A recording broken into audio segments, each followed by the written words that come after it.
This is Jocko Podcast number 529 with Echo Charles and me, Jocko Willink. Good evening, Echo. Good evening.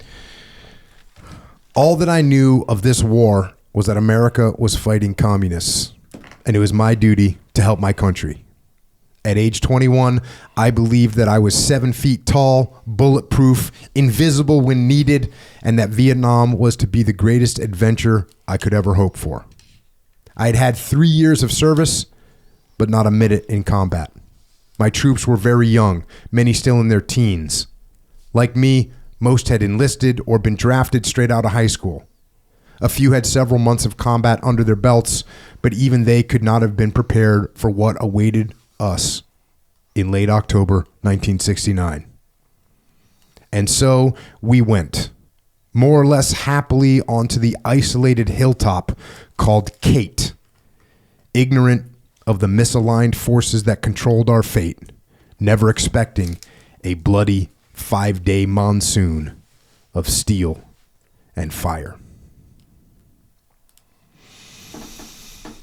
And that right there is an excerpt from a book called Abandoned in Hell, written by William Bill Albracht and Marvin Wolfe.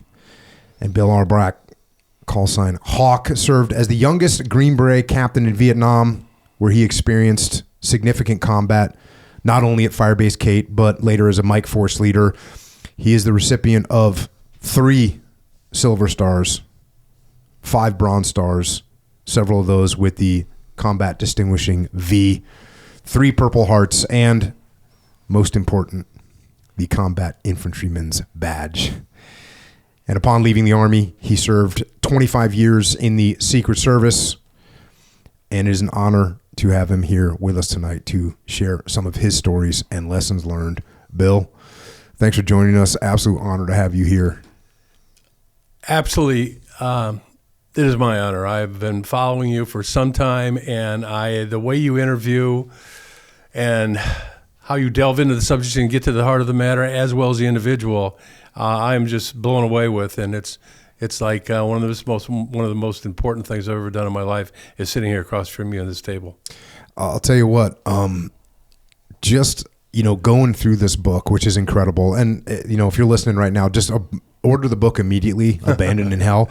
I obviously can only touch on the wave tops of the book, but the book is just absolutely phenomenal. And one of the most incredible things that you do is like almost a mini biography of the guys that were with you. It's a real tribute to their bravery, and not only their bravery of the Americans that were with you, but then of the Montagnards as well, who were incredibly tough fighters, and you make sure to pay them their credit as well. And the amount of research that's in this book, and the fact that you have the radio transmissions in the back of the book, and being a radio man when I was in the SEAL teams, of course, I was very interested in reading those things because it provides so much. It's like you're there, when you read some of these transmissions that are going back and forth between you and the guys in the air. It's just phenomenal to read those, but just incredible book, and what you and your guys went through at this fire base in the middle of Vietnam. It's like and the book has some cool pictures of what the fire base looked like. And, as I was reading the book, I'm kind of trying to imagine what it looks like. And I had a pretty good picture in my mind. And then I opened got to the point where the pictures, and you can see what the fire base looked like, and you can see what Ambush Hill looked like, and it all kind of comes to life. So yeah. The book is phenomenal, and it's just great to have you here to capture some of this stuff and honor the people that served, like yourself. So thanks for coming out. I want to say one thing before we get into this. Yeah. Marvin J. Wolfe. Let me just take it back a step. So I came home from Vietnam in 1970, and there was nothing wrong with me. And so college and so on. In 2008, and we'll talk about coming home. We'll talk about it. 2008, I sat down, and not to write a book, but just to put on paper this battle. And the battle led to the book. The book led to a documentary. And by God, there's even a country song about this thing here. But the guy who was initially the thruster in this whole thing was this guy named Ken Moffat, most tenacious individual I've ever met in my life. I wouldn't want to owe him money. Okay, let's just put it that way. He said, my God, this is a book. And he went out and he ended up talking to Joe Galloway. And Joe Galloway said, boy, this is up my alley. Wrote the foreword. But I have a guy, I'm busy, Marvin J. Wolf. And Marvin said, yeah, I can do this. This book is a tribute. It's to tribute to the men, but also the writing capability, investigative background that Marvin did. This book would not be this book without Marvin Wolf. He's incredible, written a lot of things too. So I want to give him his homage. He is the best, the absolute best. Having said that, please proceed. And so he was a Vietnam veteran as well. Yes, he was a decorated captain, and he understood everything. Mm-hmm. Yeah, that makes a huge difference. I know one of my friends wrote a book about the SEAL teams and the origination of the SEAL teams and where it came from, starting in World War II. And he was a SEAL. His name is Ben Milligan, but just the fact that he had been through Hell Week, just the fact that he had been in combat, it just gave him a way to tell that story, even from World War II, Korea, Vietnam, gave him an ability to tell that story from a perspective that he truly at least understood it more than someone had never served before. And that comes through in this book. Again, it's an amazing book. The insight is provided. Yeah, because you got to kind of know what questions to ask, because somebody will tell you something, but if you've been in combat before, especially, you were in combat in Vietnam, when you say something, you go, well, what kind of air coverage did you have that night? What was the weather? Because, a lot of people, they think, well, you just call the aircraft. Well, a Vietnam guy will go, what was the weather like? Because if there's bad weather, there's no aircraft. And so all those little tiny questions that he asked that really brought out this incredible story. And, part of the story is your story. And just to go to the book a little bit, get a little bit of background on you, you say this: I was born in Rock Island in August 1948, the third of 5 children of second-generation American farmers. I'm certain that my father, Leander, a welder at John Deere, the giant manufacturer of tractors and farm implements, loved me and all his children. But he rarely showed this affection. Taciturn and emotionally closed, a compact, muscular, and short-fused man, he punched like a prize fighter and relied mostly on his fist to communicate his displeasure with me. As I entered puberty, my beloved mother, Germaine, a sensitive, intelligent woman, was diagnosed with depression and hypertension. Like many depressed women of that era, she was severely over-medicated. She was soon bedridden and rarely left her room for days on end. My mom died of a stroke in 1965. My relations with Dad, which never had been good, chilled to an icy truce. So that's growing up for you. Yeah. And this over-medication of moms, they were giving moms opiates and stuff. Valium. Yeah. Like candy, like chiclets. You would just give it to them. And the thing was, there was no way that one pharmacy checked with another pharmacy and thing. So I remember getting on my bicycle, going to one pharmacy, picking up this, another pharmacy picking up this, another picking up this. And I remember looking at it. I didn't understand what these medical names were, but I do remember Valium, but each was a different doctor. Mm-hmm. So, yeah, she was overdrugged. Jeez. Yeah. And so you're the middle child. Yeah. Right. You got Nancy and Bob were older. Yeah. And then Don and Mary followed you. Yeah. So you got five kids running around. You went to Catholic schools. Absolutely. Which may have been the cause of all these kids in the first place. That's true. You worked at a grocery store. Yep. And again, the details in this book are awesome. You say this in the book: at this time in my life, academics didn't interest me much. Studying was not my thing at all. Instead, I devoted my high school years to enjoying myself. Soon the nuns had labeled me. I was the boy who would never live up to my potential. Held to such low expectations, I did my best not to disappoint anyone.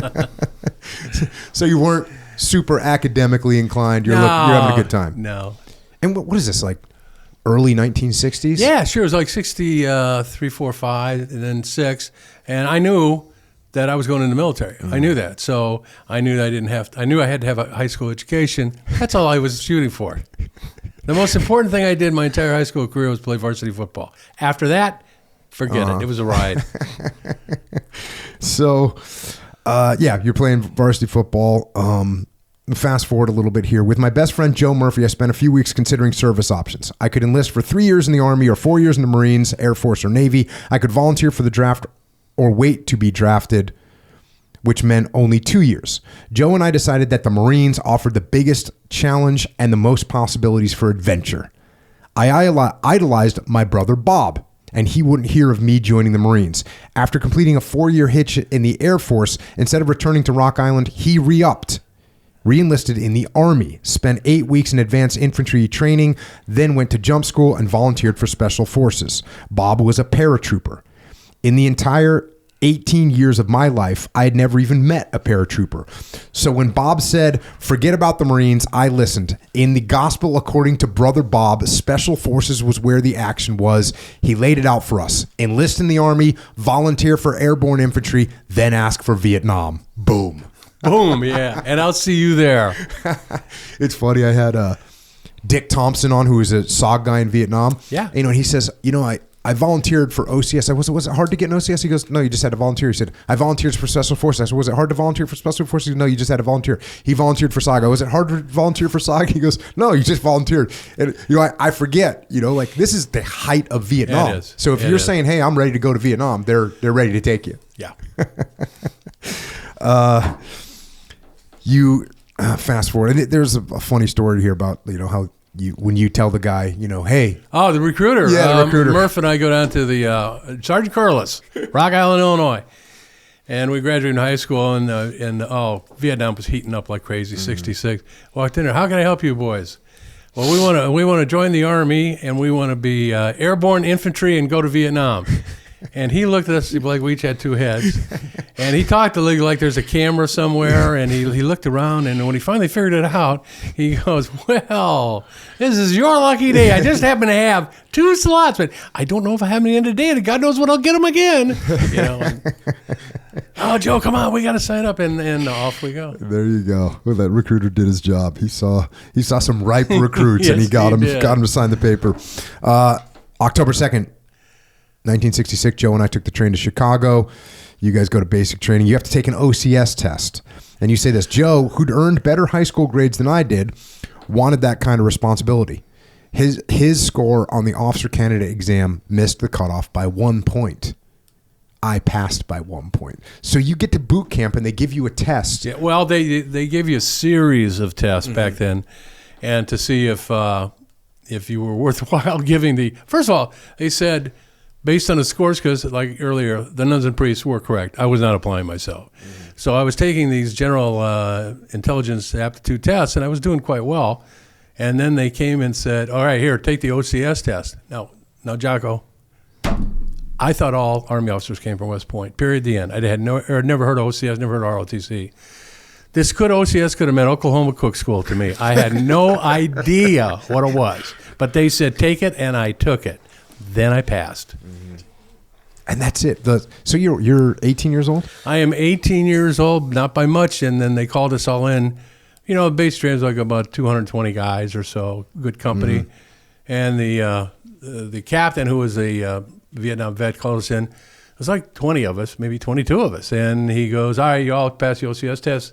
You're all going to OCS. He says, pick your branches. Don't get exotic. Keep in the combat arms. And I'm going, oh, shit, I don't want to go to OCS. That's not what I signed up for. I don't want to be an officer. And he goes, any questions? I raise my hand. He goes, yes, private. Sir, what if you don't want to go to OCS? He goes, So I have a levy. I have a levy of 20 names. And he says, I got 20 here that pass, and you're going. Any other questions? No, sir. That's wild. That's wild. And I guess that's just the Vietnam time frame. They just took they couldn't high get school enough degree. Yeah. And it was like when I graduated in the middle. So I turned 19 mid-August, and I was commissioned August 31st of 1967. Damn. Good news, I was a kid in high school, I had to buy the beer, so I always looked older. When you go to OCS, is there any infantry officer course, was there any challenges that you had, or are you pretty good to go? It was very, very tough physically, okay, but I was in pretty good shape. And then after basic and advanced individual training, I was in better shape, so that never really got me. And the academics were very, very capable. I mean, it's things you had to know as an infantry officer. Mm-hmm. How to call an artillery, how to, map reading. A certain amount of math was involved, but it wasn't anything overwhelming. So if you studied, you did well. However, the biggest thing that was leadership. Showing leadership and so on. They'd, as you well know from buds, they'd get around you and start screaming at you and make a decision, candidate. And some guys disintegrated, just disintegrated. Some guys broke down, and that's what they were looking for. And that's what they wanted to make sure that you wouldn't, as you well know, you wouldn't be doing this in combat when you're supposed to be in charge and people are screaming at you, what do we do? You shouldn't that question shouldn't have come up because you already done it. So there was a lot of harassment until you became a senior candidate, and then you were giving out the harassment. It was a good program. And you guys knew, you had to know that you're just going to Vietnam. Oh, yes, That's absolutely. Just the attitude. So I can't even imagine the amount of attentiveness you had, like learning to call for fire and learning the comms plans and learning the weapon systems. You guys must have been. Is it naive of me to think that you guys were extremely focused, knowing that you were going to Nam? Absolutely not. As a matter of fact, the first thing you look for when our instructors, because they're infantry LCS, for betting school for boys, right? And the first thing you look for when an instructor got up, there was a combat infantryman's badge, the rifle with the wreath and the blue badge of courage. First thing you look for. And when they spoke, you listened. And not to say we didn't listen to the other ones, but you listened to them harder and better. But I want to add one thing here, and this is, so it was like the first week of officer candidate school, week 1, and they run us over there, and we get in the infantry hall, and we had our pens and papers, and we're all ready to go, and this guy got up there, and he says, this is your first class on leadership. So I'm going to teach you everything you ever need to know about leadership here, today, and now. Now, this is 1967, March. He says, it's called the 3 M's of leadership, the mission, the men, and me. He says, number 1, you will accomplish the mission at all costs. Number 2, once the mission is accomplished, you will take care of your men, because without your men, you would not have been able to accomplish that mission. And number 3, at a distant third, me. Accolades, promotions, anything comes your way and you've done the other 2, take it. And Jocko, I got to tell you, that simple, and I know you know it too, I have led my life that way. All my life, from that day forward, I've led it on the principle of the 3 M's of leadership, and it has never let me down. I know you know what I'm talking about. Yeah, no, that's outstanding. That's good advice. Good advice getting that day one. So you finish the officer infantry course. You go to airborne school. Yeah, volunteer. Yeah, volunteer. Jumped out of the towers and everything. Yeah, sure did. I did. I was lucky enough that when I went through Navy training, we went to the Army for airborne school. So I got to go down there to Fort Benning and see the black hats and whatnot, and get my little taste of the Army. They just love the SEALs and the Force Recon Marines. they love putting them through. So then it's off to the Q. How hard was it to get the Q course? Same thing, like hard, very hard, harder, hard to get in, because we had a lot of SF guys who were getting assigned to Smoke Bomb Hill, to the Special Forces detachments that were there, and they only had so many slots. I think there was, I don't know, maybe 125 or so per class, 4 classes a year. So this is the way my life goes. And there was a big waiting line to get in. Well, my two best friends in OCS and at SF stateside, Lex Crane and Ed Balsley, we got out, and they're New Yorkers. They're going home after jump school.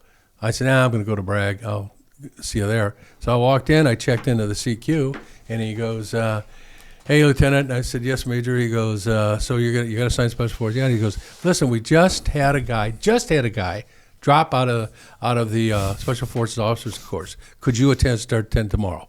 So you say me start calling around. He goes, I said, yes, sir. Boom, there I am. So I show up. I got in, and I tell you, physically, it was very, very demanding physically. As you know, Spec Ops is always demanding physically. But I was I was in such shape at 19.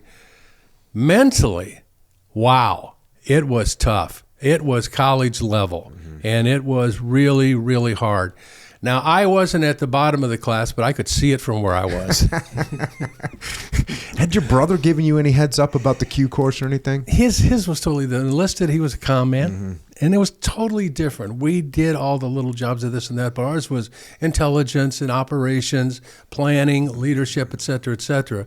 So ours was pretty much different. And ours was only 3 months long, where he was in school for like a year and a half or something, it seemed like. Had to learn that Morse code. If you had to learn that. I don't even think they do that anymore. I forget. I was lucky. I guess I'm old enough that I had to learn Morse code. I forget how many groups a minute I did, but boy, that was torture for some guys. You have a cool thing about Q course in here. You say, I was the only student just out of OCS. Most of my classmates had served a year or more in various infantry units, and very few, if any, lacked at least some exposure to post-secondary education. But time in a college classroom doesn't always prepare an officer for the challenge of high-risk, high-stress, unconventional warfare.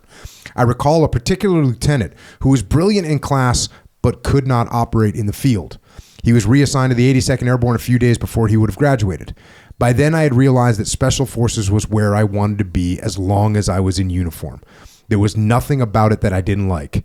I'd found a home, a real home, with brothers for whom I would die. Yes.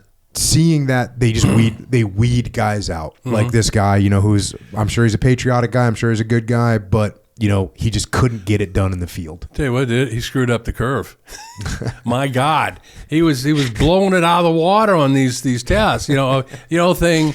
Okay, the C-141 is going so many knots, and you have 6-door bundles, and they weigh so much, and the LZ. How big does the LZ have to be based? He ripped those things out, and I'm like, oh my God, this is math. So but it was kind of sad, but it showed how it was literally the day before we graduated. He was in there, and they called him in, and they came back in, gathered him, says, where are you going? He says, 82nd Airborne. Because this guy could not find his ass with both hands and a flashlight in the field. He was horrible. So therefore, off he goes. So you get done, and of course you put in to go to Vietnam. Yes. And your brother's over there at this time? Yes, he is. Gosh. And for some reason, you get assigned to the 46th Special Forces Company in Thailand. I know. Maybe because Bob was there in the same unit I would be going to. So they looked and said, like the brothers, the Sullivan brothers in World War II, they might have looked at you and said, hey, we don't want to have two guys, brothers, engaged in combat in Vietnam with Special Forces at the same time. That you would like to think that, but that's pretty much what I think too. So I went to Thailand for a year. And how disappointed were you when you got orders to Thailand? Very. I trained to go to Vietnam, and all the training focused. That's where it vectored into Vietnam and what to do. And now I'd been trained for 2 years, and now I go someplace else. Now I taught the Royal Thai Army, and they had a lot of Vietnam veterans, SF guys coming over there, Green Berets. And I went down to when I was an executive officer down in southern Thailand, down by it was called Trang, and there was only 13 Americans there. Our team of 12 Special Forces and 1 CIA operative, and then we were at the Malaysian border, and we trained them down there in the Queens National Forest. So I'm thinking I shouldn't be done yet. So that's what, a year-long billet that you do that for? Yes, 1 year. And then you're basically your time you served your time. 2 years as an officer. And you have that opportunity to get out. And you say in the book here, a month before I was due for discharge, I told our personnel officer that I'd stick around for that extra year, but only if I could serve in a Special Forces unit in Vietnam. He gave me a funny look. The personnel officer smiled. This, my friend, is your lucky day. Yeah. My dream had become real. I was headed for combat with the Special Forces. So there you go. Say you're like a recruiter's dream and a personnel assignment officer's dream. Yeah, I was like, yeah, I know. I've heard this before. Go on, just.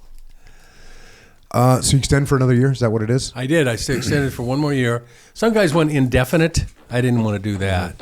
I mean, the handwriting's on the wall. I mean, I knew that when that we had lots and lots of company grade officers with no college, and when the RIFs came, the reduction in force started coming, they were the first to go. And I knew that. I mean, Ray Charles could see that coming, okay? So I just said 1 year will do. Yeah. You say I arrived in Vietnam August 25th, 1969. And of course, you get tasked with a headquarters job. And, there's a thing called a Mike Force, which give us a quick brief on what a Mike Force is. Certainly. I didn't get tasked with an administrative job right off the top, so to speak. First, you go to this Hantray Island for 2 weeks. It's combat orientation course. Pretty good. And when I sat down with the deputy commander, he said, "Where do you want to go, young captain?" And I said, "I want to go to the 2 Corps, because Vietnam was broken in I Corps in the mountains, up by the DMZ, 2 Corps in Central Highlands, 3 Corps, and then 4 Corps was the Delta." And I said, "I wanted to go to 2 Corps. That's where Bob had been. And I want to be with the Mobile Strike Force." Now, they're special ops. Now, there's a distinction in special ops in Vietnam. There's the SOG guys, the Special Operations Group, who we've talked about and interviewed. John Stryker Meyer, Tilton. I mean, those guys are just half nuts, if not completely. Yeah. They go out in groups of 8, maybe more. And their whole job is to snoop and poop and find the enemy, locate them, and then bring smoke on them. But the last thing in the world they want to do is be discovered. Our job, the Mike Force, we go out with a battalion of highly trained airborne Montagnards, and our job was to find and hook up with them and kick their ass. Totally different job. Mm-hmm. So the Mike Force was broken down into battalions in corps. 2 Corps being the biggest, we're in the Central Highlands. We had 4 battalions, and that would be about 400 to 450 Montagnards, all highly paid, airborne. And they were way above the Montagnard skill level at the A camps on the border.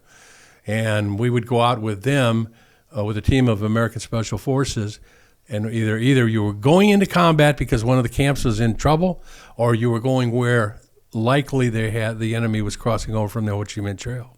Your job was to find, engage, and kick their butts. So we went out packing for bear every time we went out. And that was the difference between the 2 special ops. I asked for the battalion, for the Mike Force. And a young captain, you have not been in combat, you have not heard a shot fired in anger, but we got a hot area we want to send you to as the executive officer to a senior captain in Bu Prang, which is the southernmost camp in 2 Corps Special Forces. And that's where I went. And then you show up there, and you're on the ground there for not very long, and you get your next assignment, which is ordered to go to this firebase called Firebase Kate. When the monsoons come in, it's rain you can't believe. And it's just regular clockwork. And what it does to your defenses, your sandbags, if it's not concrete, it's going to deteriorate and float away. Mm-hmm. So you have to rebuild everything at the end, refortify. So I was in the middle of refortifying because all the enemy indications, and it was pretty rudimentary back then, intelligence was saying that the NVA was coming down, the NVA, North Vietnamese Army, was coming down from the north, and they were going to hit the camp of Bu Prang and then move to the district capital of Bam Mi Tuot, and then proceed over to the coast and cut the country in half. That was going to be the big push. And in 75, they actually did that. Mm-hmm. So I was very busy working with the local mountaineers doing that, and the colonel came out from B team. We were A team, B team, in Bam Mi Tuot, and I gave him an intelligence briefing. Just said what I just told you. And he goes, "Yeah, okay." He says, "Yeah, okay. Well," he says, "by the way, you're going out to Firebase Kate for 30 days. Captain Barnum is there, and he's coming in." And I said, but sir, you don't understand. They need me here. I'm getting this briefing. Get on the next chopper out there. Yes, sir. So Bu Prang, how far was it from Bu Prang to Kate? Bu Prang was from Bu Prang to Kate. Not that many miles or clicks. It wasn't that many, maybe 8. So was it like a substation of Bu Prang? Firebase Kate, for those 3 of them around, Annie, Kate, Susan, and they were mutually supporting each other in the support of Bu Prang, mm-hmm. in anticipation. And these were the smallest fire bases that you could have. I mean, it wasn't as big as a football field. They usually had 2 155 howitzers and 1 105 howitzer. Mm-hmm. And they were in the middle of nowhere. Now, I had never been to Annie and Susan, but I had been to Kate. A little factoid, the lieutenant colonel of the artillery named the fire bases Annie, Kate, and Susan after his 3 daughters. Kind of a forebear of Dien Bien Phu, where they named the mountains after his mistresses. Anyway, so I got sent to Kate. We were maybe a kilometer from Cambodia, the Cambodian border. By the way, I have been back there. And I got there. Looking at the pictures of Firebase Kate, yes. It looks like a little mountaintop, like you said. It's about the size of a football field or so. Now, did coalition forces, or I don't know what you call, did the Montagnards and the Americans cut down the trees up there and make that, or is that just naturally like formed in that way where there's not trees on top of that hill? In that part of southern Thailand, it's gorgeous. Vietnam is gorgeous. There's rolling hills, some significantly high, dense triple canopy jungle at the bottoms of them where there's moisture and creeks and everything. And then there's hills, there's fields that are like thigh-high grass. And then there's more vegetation. Firebase Kate had a lot of vegetation, thigh-high grass on it, somewhat level, and I think they dropped a bulldozer in there and just scraped it off. Got it. Yep. And then they dug parapets. You say in the book here, and again, get the book. I just jumped through. You go into such great detail on this stuff. I'm going to fast forward a little bit. From high above, Firebase Kate was a mottled red football field with dark laces on a bed of green felt. The pilot put the nose down, and as we descended, the felt became jungle. The football resolved itself into sandbagged gun pits and bunkers carved out of red dirt, and the laces turned into curving lines of foxholes. So this is you from the air looking down at Firebase Kate. Now, as you're going in there, and you cover this in the book, like you didn't want to go primarily because it seemed like it was going to be boring. Oh my God, yeah, sit on my ass for 30 days. So you're like, well, why am I going to be out there? But in your mind, when you see it isolated like that, are you like, oh, this could get spicy at some point? Well, in my mind, going in there and seeing where it's on the map, I was thinking, my God, there's no help around. There's no roads. There's no help. There's only 2 ways in: helicopter or walk, and that's it. So that kind of said, got to make sure this place is best. Fast forward a little bit. We settled down in a dust cloud, and the crew chief began tossing out boxes of ammo and sea rations. I grabbed my CAR-15 assault rifle rucksack and hopped off. It was about 1500 local time on the afternoon of October 28th, 1969. I looked around, unhappily noticing the high forested ridge to the southeast. Why in God's name did they put a fire base here, I thought. From that ridge, the enemy could shoot down at us with flat trajectory weapons, small arms, rockets, recoilless rifles. It felt like we were in a punch bowl. I flashed on what I'd read of the Dien Bien Phu fiasco, where the French sighted their guns in a valley surrounded by big, high hills, convinced that the Viet Minh could never haul artillery to those heights. They'd learned that they, in fact, would haul artillery to those heights.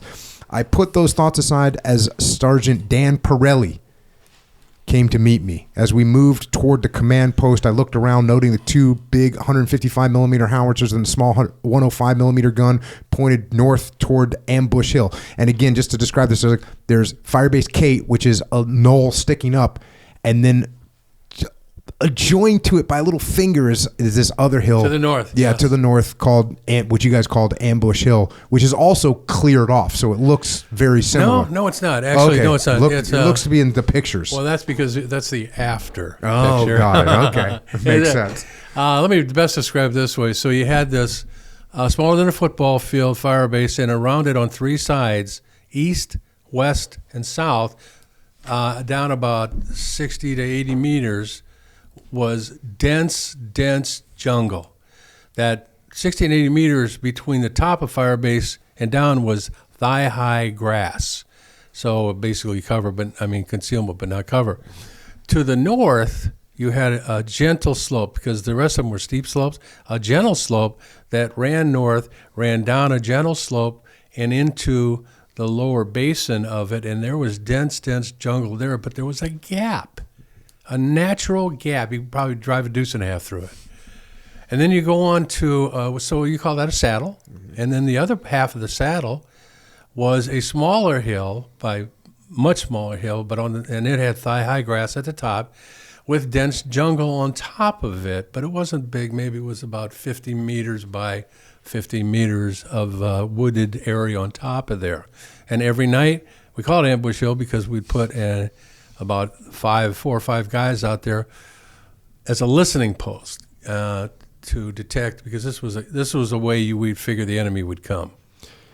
And this is Sergeant Pirelli. Am I saying that right? Yes. And he's an SF guy as well. Oh, Buck Sergeant Pirelli, one of the finest guys I ever served with in my life. God knows, he was my right hand man. He was my number 2.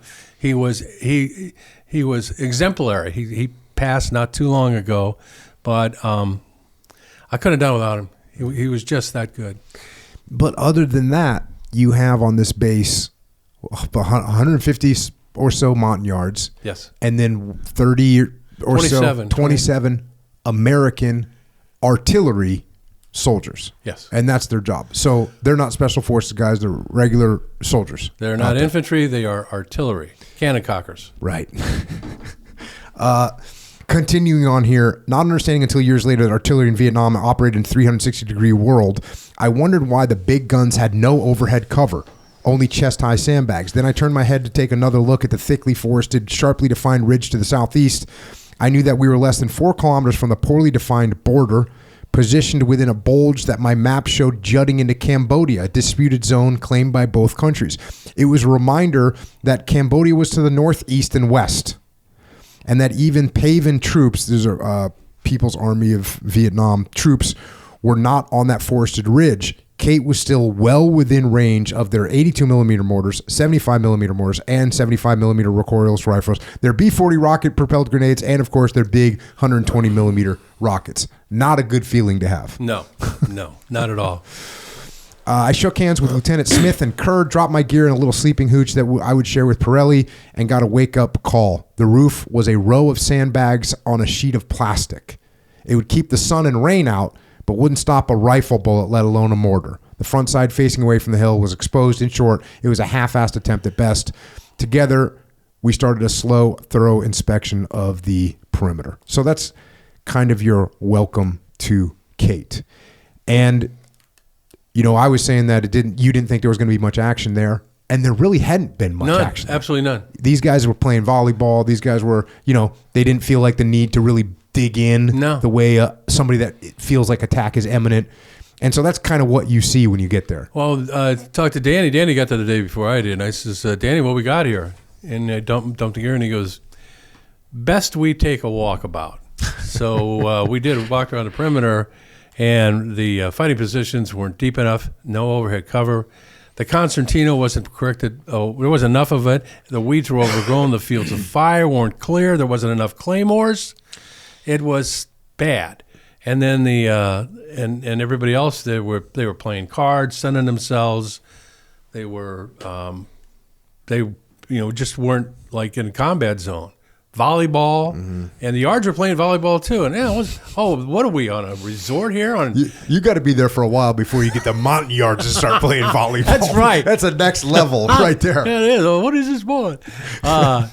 So I said, this is ridiculous. So I called a meeting of all the artillery guys and the mountain yard leadership, because see, they have their own leadership. We're in charge.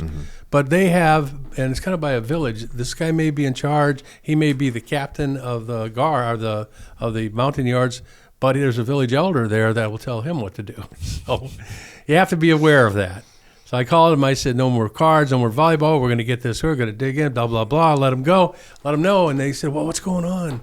Now we got this hard-ass captain come in here and tell us all this. Are we going to get hit? I said, I don't know anything about intelligence here. But I tell you right now, we cannot sustain anything in the condition we're in. So now the sun is getting low. So I got there at 3, now it's about 5, pushing 6. And when that sun sets, there is no ambient light. It is as dark as you could imagine it to be. So I said, nothing can be done now, but tomorrow morning we're going to start. And then Danny and I went, you know what? We're going back our hooch now. I think we're on the right track. And I said, Danny, when's the last time they ran a patrol? He goes, well, the other captain let the yards go out hunting. Yeah, and they killed a monkey and I don't know what else. And I'm sure they went the deep dive into the vegetation hunting. I said, well, tomorrow morning, let's take about 20 guys. Let's go out there and do a cloverleaf patrolling around Firebase Kate and see what's out there. Not much we can do now. It's dark. So I did something, Jocko, that for all the guys that have been in a combat situation will be nodding their heads right now. I took my boots off because I felt that safe. And we were in a combat situation. But any night that you could actually take your boots off and not sleep in them, well, now that's a good night. And I took my boots off until 11:30. Half an hour before midnight, I was jarred awake by the rattle and pop of small arms fire. I opened my eyes, struggling to comprehend, to orient myself in time and space. Pirelli said, it's Ambush Hill. We put a listing post out there at night. A few minutes later, I heard the outpost strikers coming in. 6 or 7 men beating feet as fast as their legs could carry them down steep Ambush Hill to the nearly flat saddle between the peaks, then up into Kate, more than a football field expanse in all. They came in yelling, Beaucoup VC, Beaucoup VC. They spoke a few words of French, our strikers, and that's a term that you use that you call the mountain yards as strikers. And to them, there was no difference between Viet Cong and Paven, which is, again, the People's Army. Many enemy soldiers is what they were saying. So this is sort of your first indication that something's happening. Absolutely. You have a AC-47 Spooky aircraft arrived overhead about 40 minutes after I made the call and began laying curtains of fire all around Kate. So you guys got air support pretty quickly. Pretty quick. At 0300, with no further sign of the enemy, Spooky departed for its base, and I slipped back into my fart sack for a few winks. A good thing, because it was the last interrupted sleep I would enjoy for days to come. Wednesday, October 29th, 1969. Something loud and close jarred me awake at dawn. I opened my eyes. It had to be Mike Smith's gun bunnies firing. Nothing to worry about, I told myself. So, you hear the big bangs. You think it's outgoing.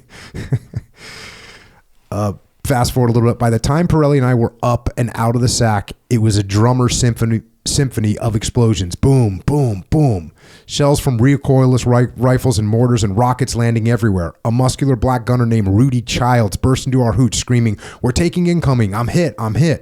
I called for the medic. We put Childs out on our floor. He was in shock, really freaking out. His back was peppered with shrapnel and bleeding badly. Dan and I pulled out our field dressing and started to patch him up. As bad as he looked, we tried to reassure him, to calm him down. Hey, you're going to be okay, I said, repeating it a couple of times. It's not that bad. You're just bleeding a lot. You'll be fine. Oh, am I? He said.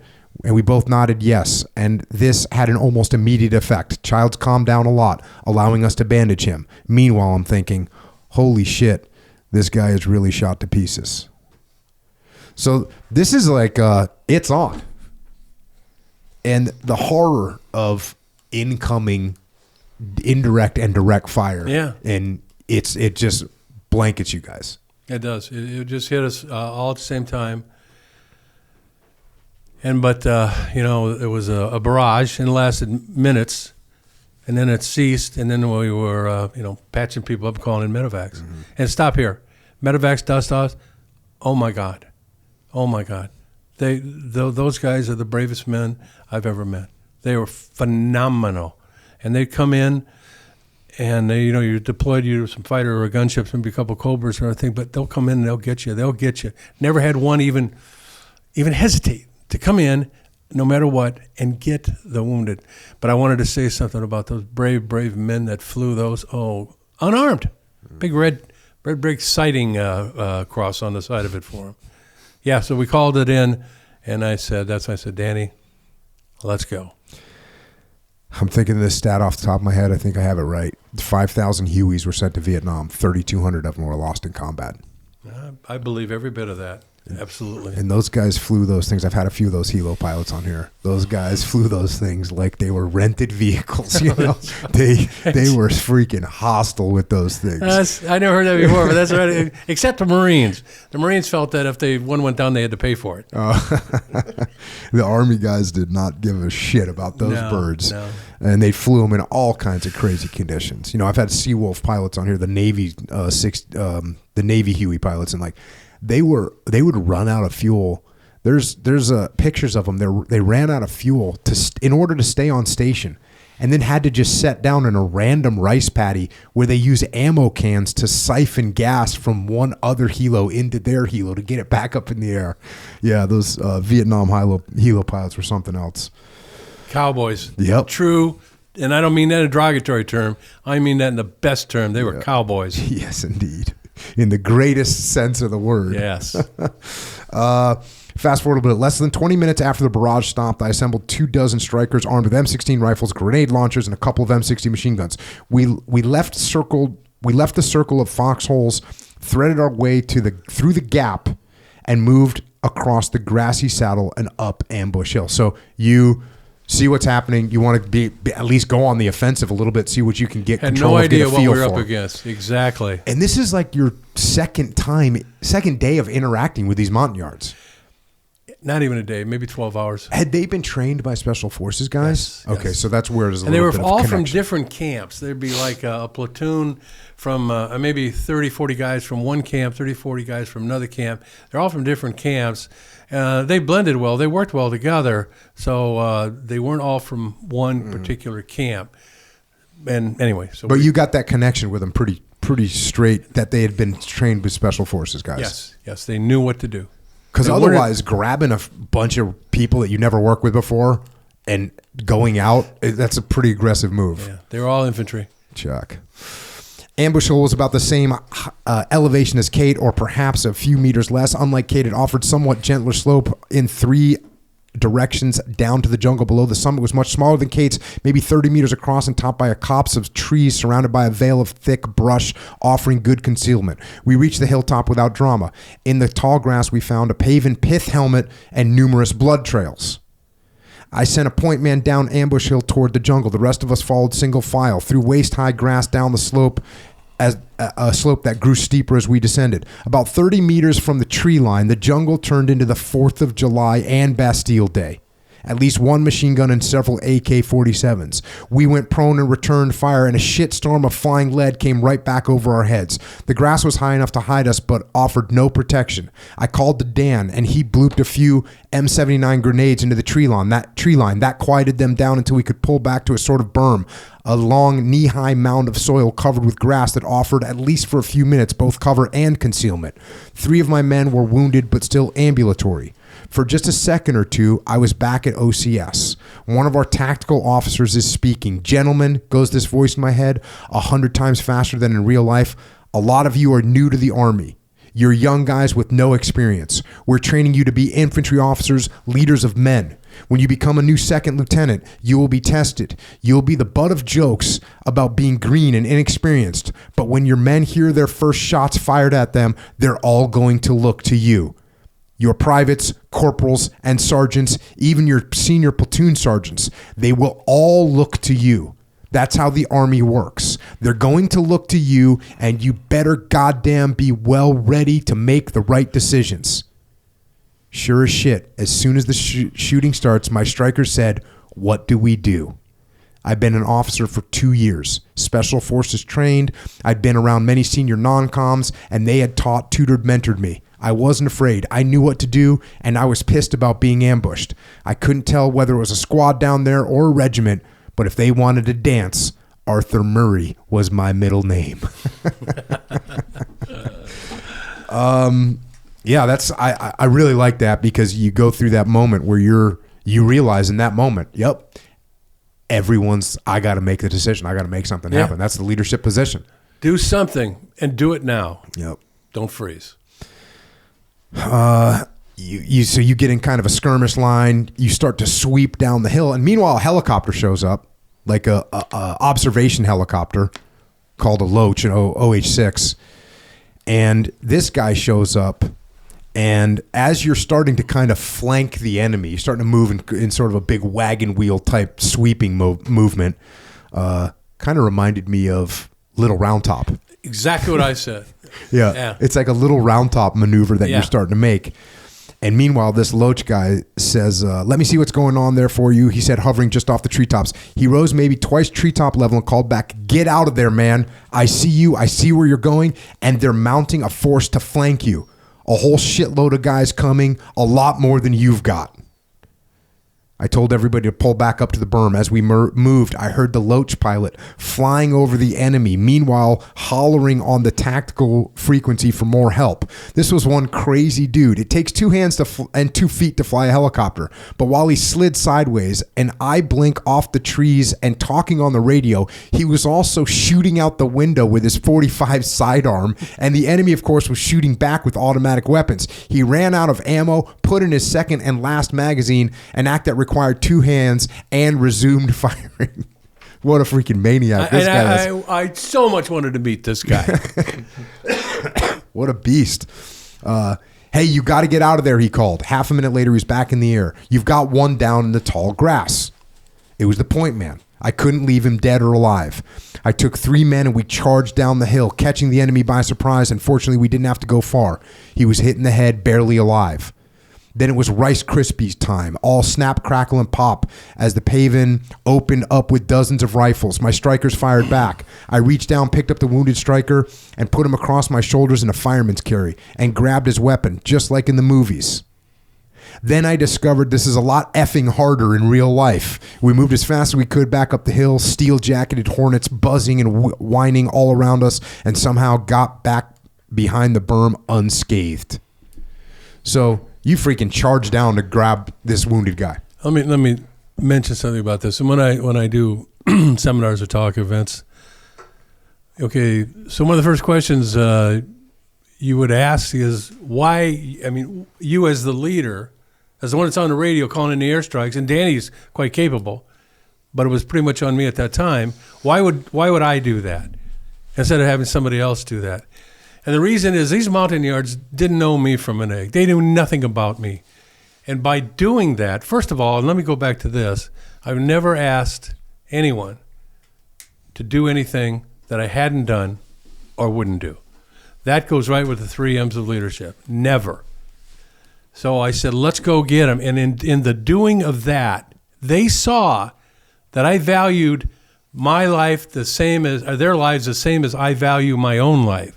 Now, I don't think I'd ever had any problem, would have had a problem, but they understood that we were all in this together and that I didn't put myself up here and I was one of them and I was in command. So thank God I didn't get a shot, but I was able to get them back there. And that's why I did that, because I've been asked many times about that. Yeah, we had some, not quite the same thing, but a similar element working with Iraqi soldiers. Yeah. The Iraqi soldiers were not well-trained. They were not very motivated. They were not educated. They were very unskilled. And so, you know, sometimes it was like, well, why do you guys go out with them? So we would train them, but we didn't get a lot of time to train, but we'd do some training with them, but then we'd have to go out in the field with them on patrols. And some of the questions were like, well, why are you going out with them? Why don't you just let them go out let them go out by themselves? Well, first of all, that would be a disaster. They couldn't call for fire support. They couldn't get casualty evacuation done because they just didn't have the capability to do that. So that was part of it. But the other thing is exactly what you're saying. You have to show them that, like, hey, we're going to bear some of this burden with you. Yeah. And so that so you develop a actual relationship so that they can hopefully end up in a position where they can defend their own country. And, this is a lot more extreme example of that, of you saying, hey, listen, we're here. Same principle. Yep. Same principle. You go on to say a couple strikers took the wounded man, and I paused 10 seconds to think. Strange had said that we had to get out of here because they were closing in on us as we were moving back up the hill. Then he added, they're going to cut you off at the gap. That meant that they were moving southward, using the jungle to mask their project, and were planning to take us off as we came toward the narrow passageway leading into the firebase.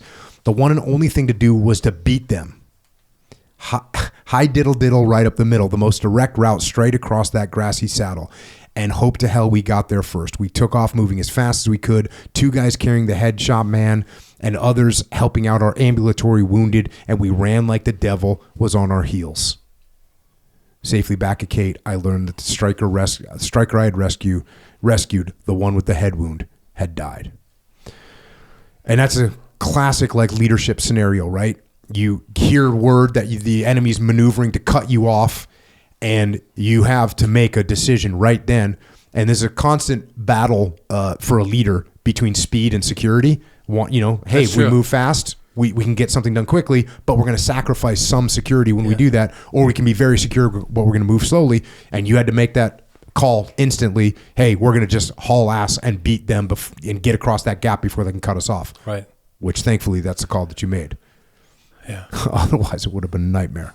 So this is like your first day of real combat. For shot fired and anger. I know I've said that several times, but yes, I just in one fell swoop, I received I earned my combat infantryman's badge, maneuvering against a hostile enemy force while in the infantry. How well did you think you were prepared for that? Looking back now, I was very prepared, and people ask me that a lot of time. I just did a seminar here in Florida. And they said, at 21 years old, barely 21, first time in combat, and this 5-day ordeal, how did you do it? I said, I was trained.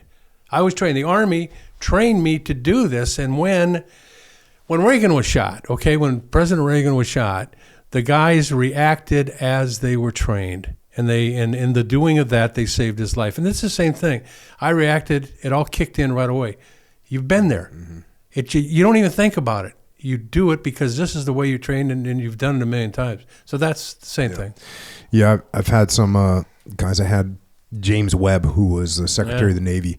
But same thing. He went to the Naval Academy, got done with the Naval Academy, went to the basic school, went to infantry officer course for the Marine Corps, had 9 days of leave or whatever it was. Gets to Vietnam, they put him in a Jeep, they take him out in the Jeep, they drive out there, they walk a little while, they point up at a ridgeline, they go, "Hey, your platoon's up there." Am I relieving anybody? Nope. The last platoon commander got wounded or killed or whatever. He's not there, so you're just taking over. He gets up there, and that night he's in this massive gunfight, calling for fire the whole 9 yards. And I asked him, how prepared were you? He's like, I was totally prepared. And it's, again, and we were talking about this a little bit before we hit record today, but just the experienced people, that combat experienced guys that were putting you through training, that they are able to, like, one-to-one directly transfer that information to you. Yeah. And the other guys, so that they know it, and when you get there, you're ready. And unfortunately, I think once you lose that direct combat experience as instructors, you start losing some. That knowledge transfer, it becomes less accurate and less intense. And I was lucky. I learned from some Vietnam guys. Yeah. And then we learned from guys that had learned directly from Vietnam guys, and I still felt like it was a good transfer. But I think over time, administrative constraints come in, and people they start, it's like they start relating more to what they see in the movies to what actually happens. When you're talking about carrying this wounded guy. People don't realize how hard it is to pick up and carry a wounded guy. It takes 4 guys, to truly pick up and carry someone for a long time. It really takes you out of the fight. And, can you do it? Yeah, you can. You did, obviously. But those kind of little lessons over time, they get lost. So the fact that you were able to step up day one and lead troops in combat that's just proof of the experience and the attitude of the people that taught you and trained you. Yeah, they were good. They were they were all, we used to have a thing called Lessons Learned in Vietnam, and they were all the stuff they were teaching us, little tricks and things like this. That's what they had. Yeah. Fast forward a little bit. Mm-hmm. Around 1,000 hours, almost before my strikers were back in their foxholes, Paven 82 millimeter mortars, B-40 rockets, recoilless rifles, machine guns, and small arms slammed Kate with a typhoon of steel and fire. Most of this, but not all, came from those easterly heights. The 105 millimeter howitzer guarding our north and our most vulnerable quarter was knocked out, its tires flattened so it couldn't be aimed. Nevertheless, its crew disregarded the mortars and rocks to remain at their gun. They manhandled it around to where they could fire at the ridge and started shooting. The previously damaged 155 howitzer was hit again. The only bright spot was that Air Force Major George Lattin, a forward air controller now circling high overhead in his bird dog to serve as our primary aircraft manager. He was our lifeline, the only thing that could save everyone on Kate from certain death. Lattin, call sign Walt 20, was on his way to becoming a legend in his own time, but like me, this was his first engagement on his first day of combat in Vietnam. Outnumbered and outgunned, effectively surrounded by a vastly superior Pavan force, later estimated at between 4,000 and 6,000. By the way, you have 150 or 200 guys. Yeah. They have 4,000, 6,000. We would have been overrun that very day had not Lattin vectored fast mover help to our tiny outpost. First in were the burly but surprisingly agile F-4 Phantoms from the 559th Tactical Fighter Squadron, call sign Boxers, out of Cam Bay. Lattin brought in swift and deadly F-100 Super Sabres from the 35th Tactical Fighter Wing, call sign Blades. And you go on to just talk about how these guys show up and the incredible difference it makes. And we get into the napalm scenario. The tumbling napalm canisters exploded, spilling liquid fire to boil across the dark green jungle. The heat warmed our exposed skin, and the wind wafted the sharp metallic taste of charred petroleum to bite deep in our throats. When the Phantoms were gone, the Super Sabres appeared low and fast, flitting seemingly almost close enough to touch, sweeping across the ridge to our east. Black-finned bombs seemed to break loose of their own volition, slanting downward. The blast, perhaps a rifle shot distant, hurled a concussion wave that seemed to bend the air before staggering us with its invisible force. It was great theater, truly unforgettable performance. Yeah. And you're talking directly to Lattin, this guy. Yeah, the forward air controller, the bird dog, right? Mm-hmm. Single engine. I can't talk to the fast movers. I can't talk to the jets, the Air Force, but I talk to him. I'll in my visually, I'll say, okay, you see that ridge line, to this, and I'm shooting an azimuth or whatever. He's, I think I see where it is, and then he would put a rocket in, a white phosphorus rocket marker. Yeah. And I'd say, no, it's about 50 meters, and then he would call in the jets, and vector them in using the correction. Mm-hmm. And it worked pretty well until it didn't work, until it was the jungle all looked kind of the same. It was getting very hard. So I took a magazine, and I went to our ammo supply, and I took all the tracer rounds, and I loaded up a magazine of tracer rounds. And I said, okay, watch this. And I went to the edge of the perimeter, and I lay down on my stomach, and I started shooting these tracer rounds exactly where I wanted it to go. And he says, got it. And he put a round in exactly where I was shooting. And they came in and just bombed the piss out of it. Yeah. So I went to the other side, and I started doing it again. Bullseye. I went to the third place. Well, they were catching on now. Yeah.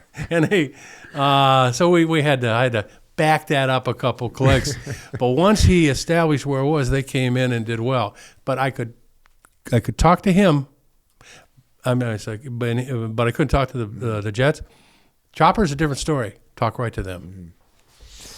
Yeah, that's something that when I was a young radio man in the SEAL teams, I would carry a mag of all tracers to mark the target, and never got to do it. But apparently it worked out. About 2 times is about all you can do. I would say by the 3rd time, you'd be a real bullet magnet, though, huh? Yeah. Fast forward a little bit. It's about 1,100 hours. I called for the medevac choppers to take out our wounded. This proved to be a dangerous procedure, not only for the pilots and crew who flew through fire to land on Kate, because you had taken a bunch of wounded in these attacks, these mortar, rocket, artillery attacks. You'd taken a bunch of wounded. Also for the men who was obliged to stand in the open while directing the chopper to safely land on our small, crowded hilltop. That was me. As the medevac slowly hovered in, both pilots had their eyes riveted on me. Seconds from touchdown, from the corner of my eye, I saw a B-40 rocket's fiery launch from the hillside to our east. I was poised to dive behind something, but the pilots didn't see the rocket. Frantically milling my arms, I waved them off, but the bird kept coming. In my mind's eye, I saw the rocket and helicopter arriving simultaneously. Finally, the pilot realized what was happening and started to peel off. The rocket landed with a fiery explosion. Something red hot slammed in my upper left arm, staggering me. Jagged holes appeared in the medevac Huey's underside as it shuddered upward. It dipped from sight into the valley below and then climbed back into the safety of the clouds. My arm was on fire, the worst pain I'd ever felt. Dark blood soaked my fatigue jacket as I ran to Kate's makeshift aid station. Doc cleaned the entrance and exit wounds. It seemed that the shrapnel went all the way through. He wrapped my arm in a big bandage, what we dubbed an elephant Kotex. The red-hot steel and prompt disinfectant ensured that there would be no infection. Doc told me I was very lucky. Then he said another medevac chopper was inbound and asked if I wanted to get on it. Until then, I hadn't even thought about leaving. I shook my head. I wasn't going anywhere.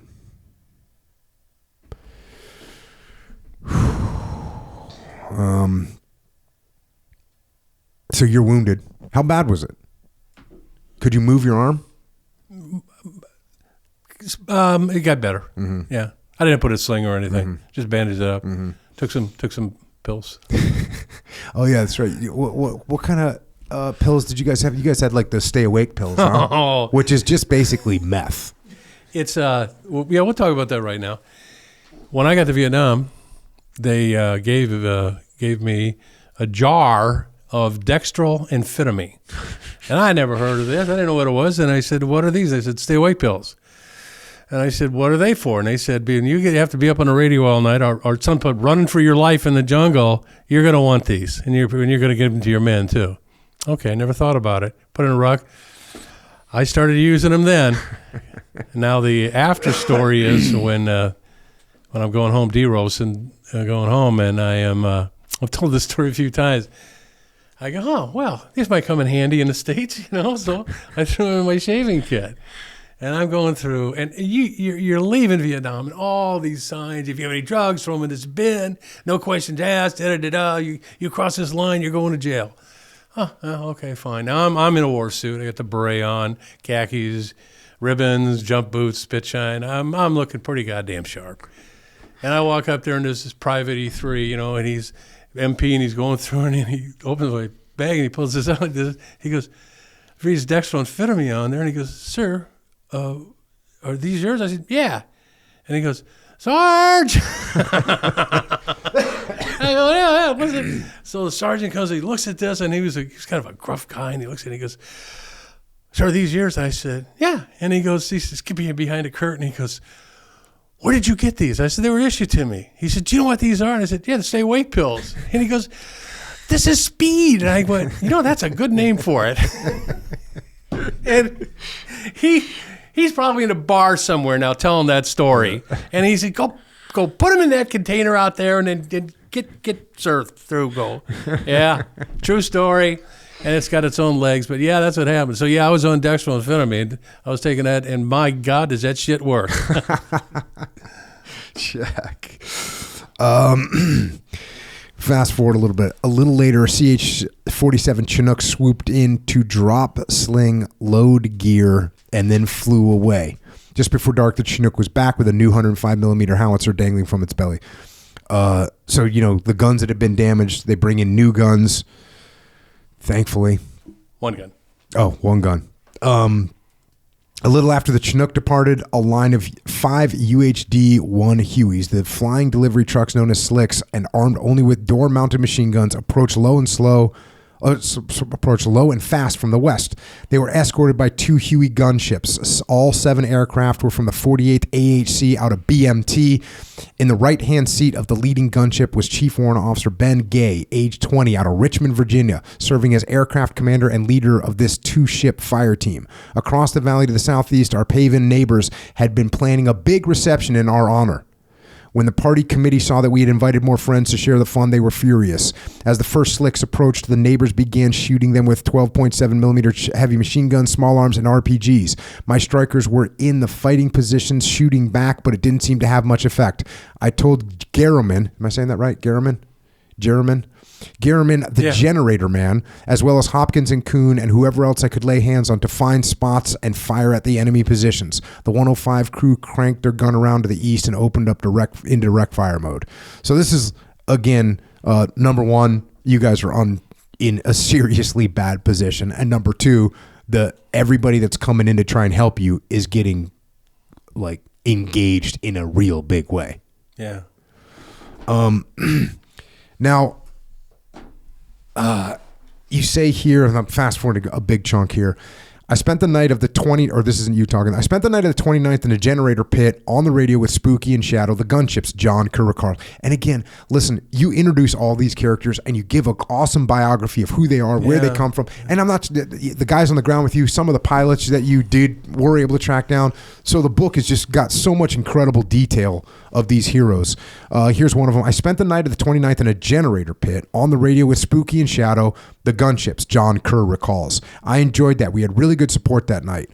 At dawn on the 30th, as soon as the last gunship left, incoming fire resumed. Then it was Albracht and me sitting in this foxhole, kind of staring at each other, as if to say, what are we going to do now? As soon as that barrage began, I started prepping to defend against a ground attack. The night before, I'd sent a coded message requesting more reinforcements, lots of ammunition, and water. We were running low on everything.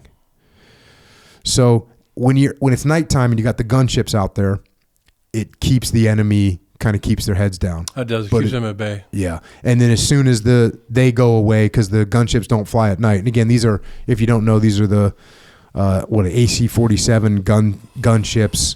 They fly low and slow, and they just orbit around the ground forces, and they can be hit by ground fire. So they, generally speaking, they do not, to this day, like an AC-130, those things do not fly during the day. They will leave and go back to safety. And so that's what's happening here. There's that critical time, as you well know, in combat, when you're having that much support. Once the night warriors go home because they can't be out there at dawn, but prior to enough light for the choppers to come in or the jets to come in is a very crucial time, because they'll hit you with everything plus the kitchen sink, and that's what they did every time. But we knew that, and we were ready. And you're sending messages. We need ammunition. We need food, and we need water. Food, not so much. Water. And ammo, absolutely. You say this. I took stock of our ammo and found that we had very little left, and we had fired off all our claymore mines, usually to good effect. Even if we were to get more of these anti-personnel mines, there was so much incoming that I didn't see how my men could leave cover and place them a safe distance below their fighting positions. Several aircraft tried to bring us ammo, but each time was driven off by intense fire. Around noon, there was a break in the action. By now, we were virtually out of water, and many of my strikers only had a couple of 20-round magazines left. While we redistributed what little ammo we had, I called again for resupply. 20-round mag? Oof. And you guys are pretty much out of water. Yeah, it was horrible being out of water. It's the worst. Fast forward a little bit. Black and Nolan arrived over Kate in their gunships at almost the same time as Matlock and Guthrie in their slick. And again, these names that I'm throwing out there, you give great background on who these guys are, where they come from, where they're flying out of, what their job was. Like, it's incredible. So get the book. The Joker's guns gave them cover on their approach. Then our fact-directed gaze fire team to find and finish a suspected Pavan anti-aircraft site with at least one 12.7 millimeter heavy machine gun. I located the area of the AA site and began an attack at about 150 feet above the jungle, followed by Blackie and Hearn in the second aircraft, Gay wrote in his after-action report. Matlock and Guthrie in Ghost Rider 12 were just then hovering onto Kate. As we passed over the wire and bunkers, the men in the cargo compartment kicked out the water and ammo, wrote Guthrie. Matlock flared the Huey and stood on its tail to stop it. The medevac helicopters came in like a shot, recalls the slightly built Jerriman. They were so amazing. They came in at full speed just above the treetops, and as soon as they got close to the base of our hill, they would gun it to get up the slope and then circle around in what seemed like full power. Then they'd stop and hover just a little above the ground so that they didn't have to build up momentum to lift off. It seemed like it just took a couple of minutes to come in, reload, and take off because the enemy was constantly shooting at them. I landed on the H for helipad. It should have been R for mortar registration point, says Matlock. Jerriman manhandled a wounded striker toward the landing Huey. Neither the first nor the last time he would do so on Kate. He was shot up so bad that when I lifted him, he could barely hold his head up, and he was so bloody that I had to put my arms under his armpits and grab his other hand, or he would have just slipped out of my grasp, Jerriman said. Covered with the wounded man's blood, he put the striker on the Huey's cargo floor. The crew chief beckoned Jerriman to come aboard, but he shook his head. I'm not hurt. It's not my blood, he yelled over the engines. A beat behind Jerriman, more than a dozen strikers mobbed the aircraft. A yard, unharmed and carrying his weapon, jumped on. The gunner yelled to us, "Is he supposed to be going?" says Jerriman. "If he isn't wounded, he's not supposed to go," Jerriman yelled. The gunner aimed the M60 at the yard and told him to get off or he'd blow him away. So he jumped off. Another yard grabbed him, disarmed him, and 2 more yards took him away. And a few seconds later, I heard 1 shot, and then the 2 yards walked away without the guy they'd pulled off the chopper. Jerriman believes the striker was executed for desertion. That's kind of a wild story. It is. Like, this guy was going to try and get out of there, and his buddy said, "No, actually, you're not going anywhere." Yeah. And Your Honor, I know nothing about that. Mm-hmm. Matlock now tried to hover off the helipad, but the overloaded ship with wounded men standing on the skids and clinging to the sides couldn't rise. We shooed the excess away and lifted off just as an 82mm mortar round landed under us, right on the H, Matlock recalls. The blast wave blew the helicopter off the LZ, doing some structural and sheet metal damage to the bird.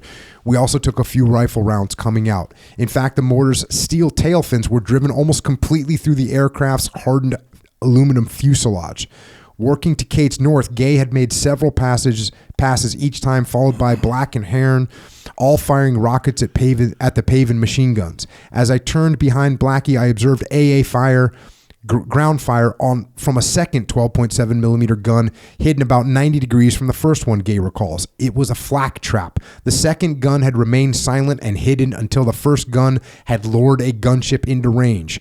I saw Black's ship getting hit, says Gay. The bottom of the aircraft was struck in the fuel cell by a 12.7mm rounds and immediately burst into flames.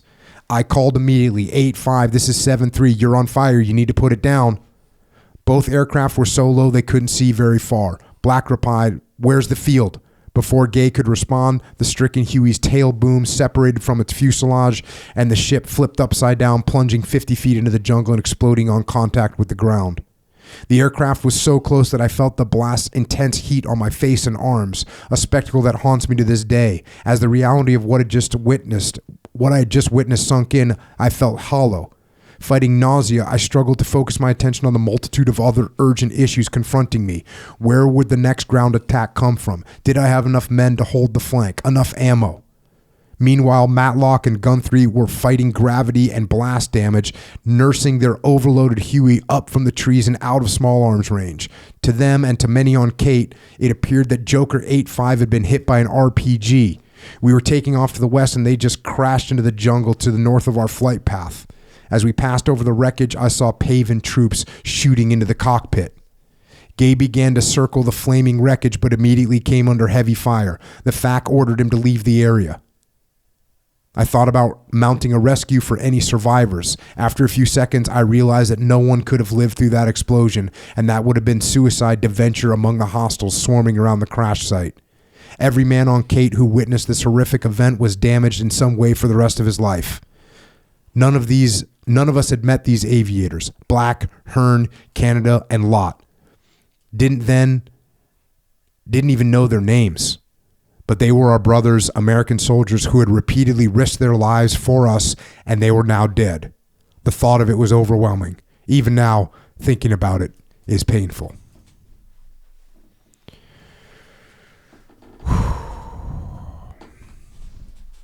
To read it as graphic as it is one thing, but to have seen it, those of us that did, and then felt that heat from the explosion, was a tough time for all of us. Now, did this, from a tactical perspective, did this, in your mind, inhibit any other birds from coming in? Oh, yeah, it was suicide. They brought in a 37 millimeter anti-aircraft gun, too. And so it was now suicide for come in for. We had these chopper pilots, these fighters, these gunships were coming in fast and dumping rockets and grenades and everything they had, the machine guns, the miniguns, and everything. And then we can't do that anymore because it was suicide. And so we gave up that close air support, and rightly so. Yeah. So now it was, they had to come from a fair. So we were in a bad situation. It just got worse. Mm-hmm. This fighting continues on. Fast forward a little bit. I was running on adrenaline and the tiny dextromethamphetamine pills that Special Forces provided extended combat situations. You already talked about that. Late that night, I was back on the radio with Spooky 6-1, orbiting overhead since full darkness, firing at any light they saw on the ground and anything that we heard from the darkness outside our stronghold. So this is it. You're hunkered down. You're got Spooky out there, thankfully, laying down fire, taking out whatever they see. Fast forward a little bit here. I never saw the B-52s. I never heard their engines. At 10:11 local time, 36 seconds after the first bomb was released, as it reached a velocity of just over 800 miles per hour, it slammed into the ground and detonated. It was followed by 323 more bombs. 90 tons of high explosives packed in steel landed a half a kilometer or less from Kate. Not knowing what was coming in, I glanced eastward and beheld the first few massive explosions. For a fleeting moment, I thought they were backblast from some indirect fire weapon. Recoiling, shocked, I thought, oh my God, if that's the backblast, how in God's name will we ever survive the impact? Then the incredible shock waves and deafening sounds rolled over me, and my nose went in the dirt. On Kate, it was like being camped out on the road between Sodom and Gomorrah while fire and brimstone rained from the heavens. An unearthly roar assaulted our ears. The earth bucked up and dipped and shook for a minute that seemed like an eternity. Although they slept on clean sheets, showered daily with hot water, ate in air-conditioned mess hall, and nobody was shooting at them, I've got to applaud those airmen for putting their bombs just where I wanted them. Any one of those 500-pounders that had landed on Kate, I'm certain that it would have killed me and everyone else on our hill. As it was, one bomb landed in the gully to our east, close enough for shrapnel to kill one of my strikers and wound 2 others. 323 500-pound bombs. It was amazing. I've never seen it well. You're never that close. That's way beyond danger close. But we needed it. What was the coordination like for that? Did you pass it? Did you pass it? They give you a timeline? Not until the last moment. Until the last moment, they said, "Take cover, deep cover," and I put the word out real quick. I still didn't know what was going on. I had asked for everything in the kitchen sink, but I had no idea they were actually going to put a B-52 strike in. But they did, and it was truly one of the most amazing things I've ever seen in combat. No, the most amazing thing I've ever seen in combat. Be that close to it. So too close.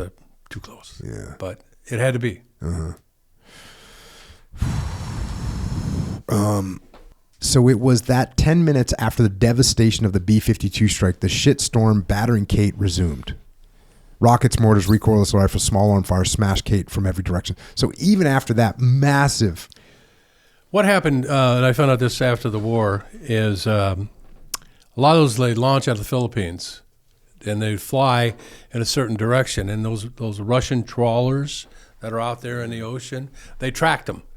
And they would be broadcasting it, and then when they make their turns, and then they started heading for a hot area. They kind of estimate where they were coming. Would broadcast to the NVA, and the NVA would let them say, "Hey." So, believe it or not, they had actual warning, and that if you caught him without warning, oh my God, you'd break the back of any major battle. But they knew, and although I'm sure we did massive damage, not enough to break their backs. So they came back out of their caves and bunkers and resumed the fight.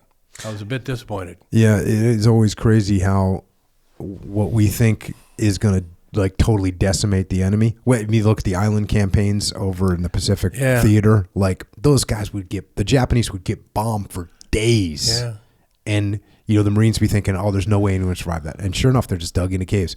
That's just a crazy concept to think about, because you see it happening. You think, no way could anybody survive that. But if you dig in, it's survivable,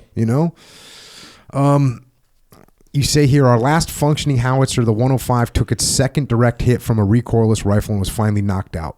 A little later, I made the rounds of the perimeter with Ross, and we took advantage of a lull in the action to chat about personal things. So Ross was a guy that had showed up as a replacement. For Kerr. Because Kerr had been wounded. Actually, a replacement for Mike Smith, who had been wounded, and and he didn't want to go, but I said, no, we can't take care of you here. Right. So he showed up for them on October 30th, but I couldn't meet with him until the 31st of October. You say, as I made rounds of the perimeter with Ross, we took advantage of a lull in the action to chat about personal things. He was from a small town in Wisconsin, grew up 150 miles away in a neighborhood in neighboring Illinois. I grew up less than 150 miles away in neighboring Illinois. Our backgrounds were similar, although he'd been to college and was a bit older. During our conversation, I noticed he was wearing a wedding band. So I asked about his wife. Ross replied that he was due to meet her and their newborn son, John, a child that he'd never seen in Hawaii, when he went on R&R. Ron went on to talk about his son, how proud he was to be with father, about how he could not wait to hold the infant, about his hopes and dreams for his little family's future. Then the shooting resumed. In a moment, we were pinned down on the northwest side of the perimeter.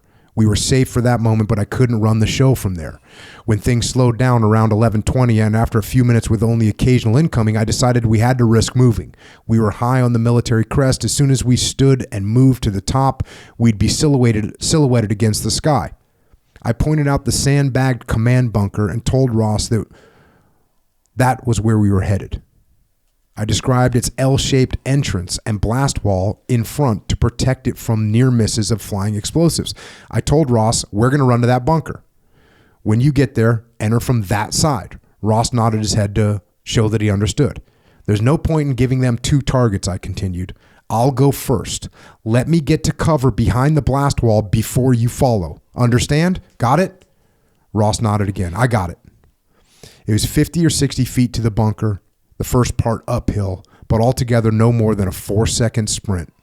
I took off running as fast as I could. The enemy was only about 125 meters away on the opposite hillside. When I was about halfway to the bunker, I heard Ross's footsteps behind me, a few steps back and closing. Then I saw the rocket. Time seemed to slow down as I heard the B-40's distinctive scream. From the corner of my eye, I saw its fiery red tail heading right at me. I hit the entrance behind the blast wall, and the exploding warhead's shock wave blew me inside the bunker to safety. Behind me, Ross lay crumpled in the doorway. One more step and he would be telling this story. Instead, a jagged hole in his neck pulsed a fountain of blood. I slapped my hand over the wound. Someone from inside the bunker moved up behind me to help. I have no earthly idea who that was, but despite my hand clamped over his throat, Ross was still squirting blood. In a half a minute, the fountain slowed to a trickle. Deathly pale, Ross was not breathing, and I realized he would never see his new son. I had told him to wait until I was in the bunker.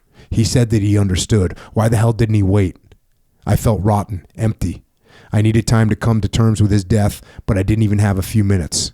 I tucked the thought away and returned to the urgent work of getting more air support and preparing for yet another ground attack. An hour later, I zipped Ross into a body bag. I noticed that he'd neglected to button the top of his flak vest, leaving his throat exposed. Had it been closed, would that few inches of Kevlar have saved him? It's very hard to know.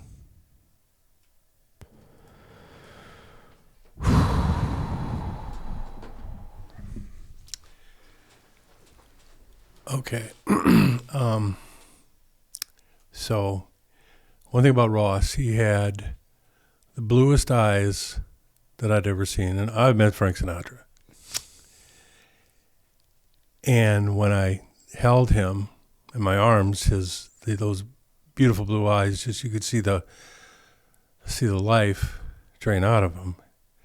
And since he was from Appleton, Wisconsin, and I was from Rock Island, Illinois, I said, when I get out, when this war's over, if I make it through this, I'm going to go to Appleton, and I'm going to go to his parents and his wife and his son, well, his infant son, and tell him that, yes, I was with him the day he died, and he died in the arms of a friend. He wasn't just out killed in a jungle and shipped home, but I actually held him in his last in my new friend. And, well, time gets in the way, and life gets in the way. So in October, so I didn't, because everything started going, and I got so busy and everything, but it haunted me that I never fulfilled this promise that I'd made to myself. And in the writing of the book, in the doing of the book, Ken Moffat, who I've mentioned was an incredible moving force of this whole thing, found John Ross, the son that his father never saw. It was in Waterloo, Iowa, not that far.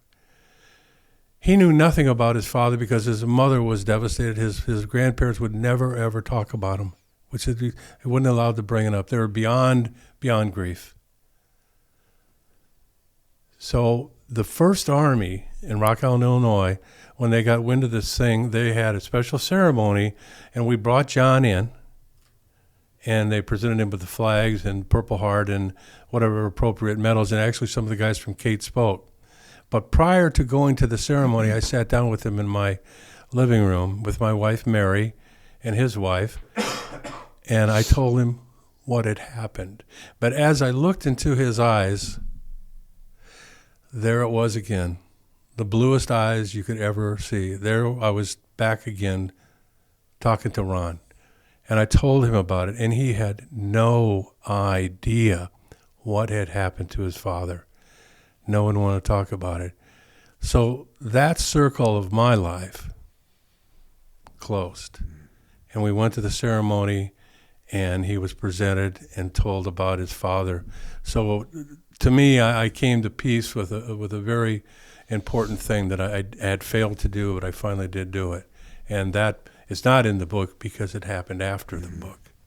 But I really felt like I needed to talk about that right now. No, it's I mean, I can't even imagine what that meant to him. You know, it's funny. You know, with my guys that I lost in combat, when I talked to their parents, any or siblings, any like fraction of a new story that you remember, that you can tell them and share with them is like gold. It's they treasure it so much because, you know, the unfortunate truth is when we're with these guys 24 hours a day, and we see them kind of grow and we see them in their final form in a way. Yeah. And of course we get the stories too.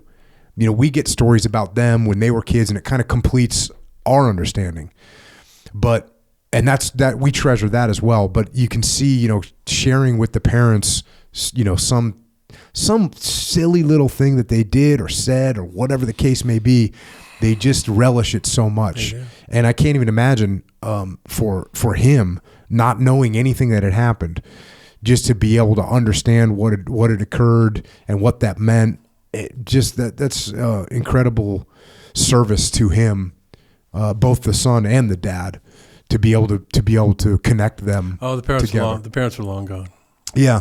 But even if I would have reacted, if I did, that would have been a good thing. Well, I mean, the dad. I'm saying it's a service to Ross himself. Oh, because you know, I see. You know, like how did he would want his son to know what happened, and now he does. Yeah, powerful. Now he does. Fast forward a little bit. We needed more men to plug the gaps in our perimeter. We needed ammunition. I needed to lie down and sleep for a week. I needed a cold beer. Most of all, we needed water. By the By the afternoon of October 31st, we were out. Every canteen was dry, and even the canteens of the dead had been drained. 48 hours of fighting under the sun and moon, and no water since the previous night. I was learning the hard way that when you're out of water, when you can no longer sweat, when peeing is out of the question because there's no fluid left in your kidneys, when you grow lethargic and there's nothing left in your body core to draw energy from, when even standing up and walking around is hard, then you're literally starting to die from dehydration. The only thing you can think about is water. God, I wish I had some water. And this was where I was, and pretty much everyone on Kate was. So you guys are now fully dehydrated. It was terrible. I'm getting thirsty thinking about it. Luckily, some Cobras and a CH-47 roll in, and they drop off a water buffalo, an M149 water trailer. Was it 400 gallons of water? And somehow that thing miraculously doesn't get shot up or wounded in any way. So you guys ended up with some water. But which brought upon another crisis. It was dropped, let's say, about 3 o'clock in the afternoon. And they all started, the yards all started running towards it. And I'm out there with Danny, go back, because the NVA were like, well, look at here. Target practice. So we got, as soon as a couple rounds landed, we got everybody, whoa, shit, we got to get back to our positions. So now we all had to wait till the sun set, knowing it's right there. And when we waited till it was dark, then I gave the word, and everybody started coming up. Fast forward a little bit. The Paven had respected no rules of engagement. They fired from Cambodia. It made no difference where they came from, if it was 105 or a big or bigger. Another round landed near Kate. Another, 2 more, almost together. If this didn't stop soon, we'd all die.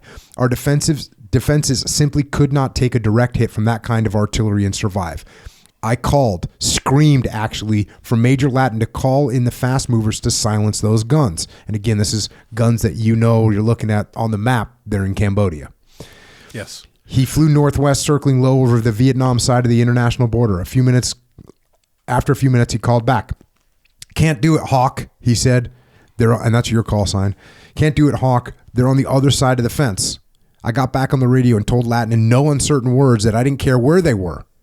I wanted them hit. The only way I can do that is if the ground commander declares a tactical emergency. No sooner had he said these words in my ears that I said, I declare a tactical emergency, in the same tone of voice that I might have used to order a cold tiger beer at the officers' club.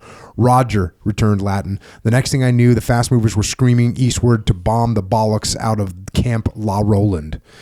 A week later, there was a blurb in Newsweek to the effect that the U.S. Air Force planes had bombed a neutral Cambodian army base. John Kerry mentioned it in his Winter Soldier rants. So let me set the record straight for all time. That was me. I did that. If I hadn't, my bones and those of everyone else on Kate would probably be rotting in the bottom of a big ravine below Kate's ghost. So absolutely. That's rules of combat. Yeah, rules of engagement. Yeah, they were. It was bad, and my name ended up on Nixon's desk in an hour as creating an international incident. Actually, twice, because I have to go back and do it again.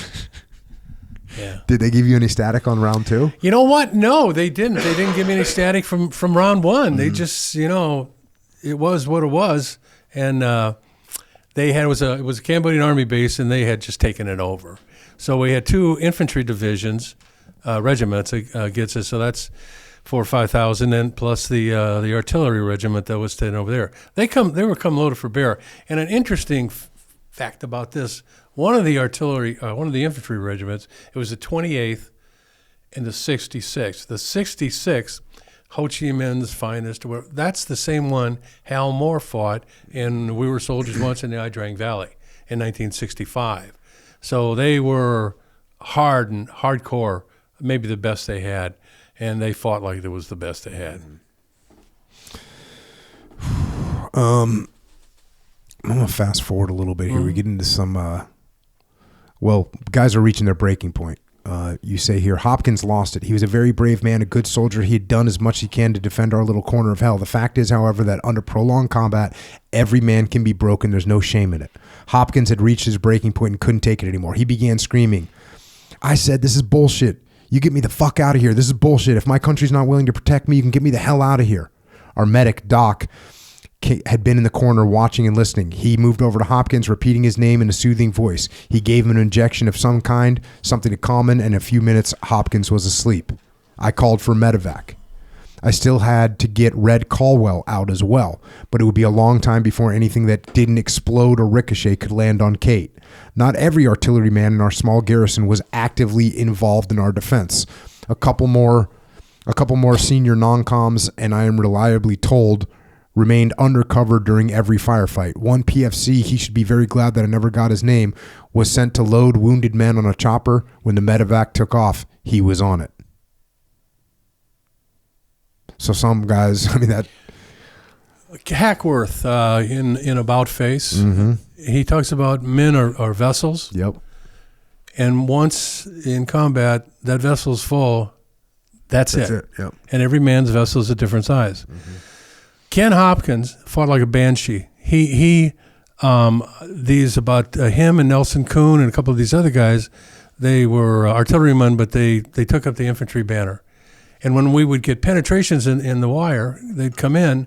These guys were ready reaction force. They take an M60 machine gun, go to the point of the break, lay down a base of fire, and start driving them back. Brave? Yeah, absolutely. But when we were denied our request to abandon, which you'll get to, Hopkins just said, that's it. What the heck? Then you read what he said.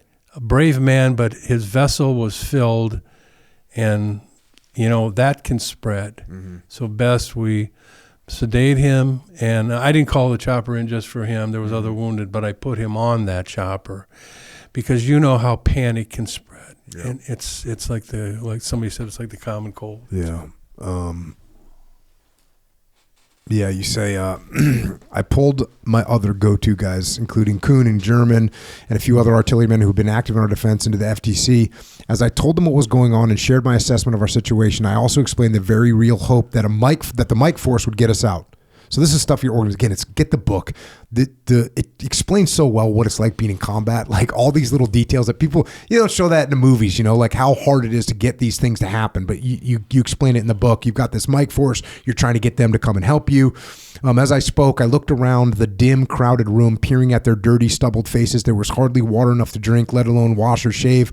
I told them as if they didn't already know that the pavement had hissed with almost every goddamn thing they had for more than 3 days.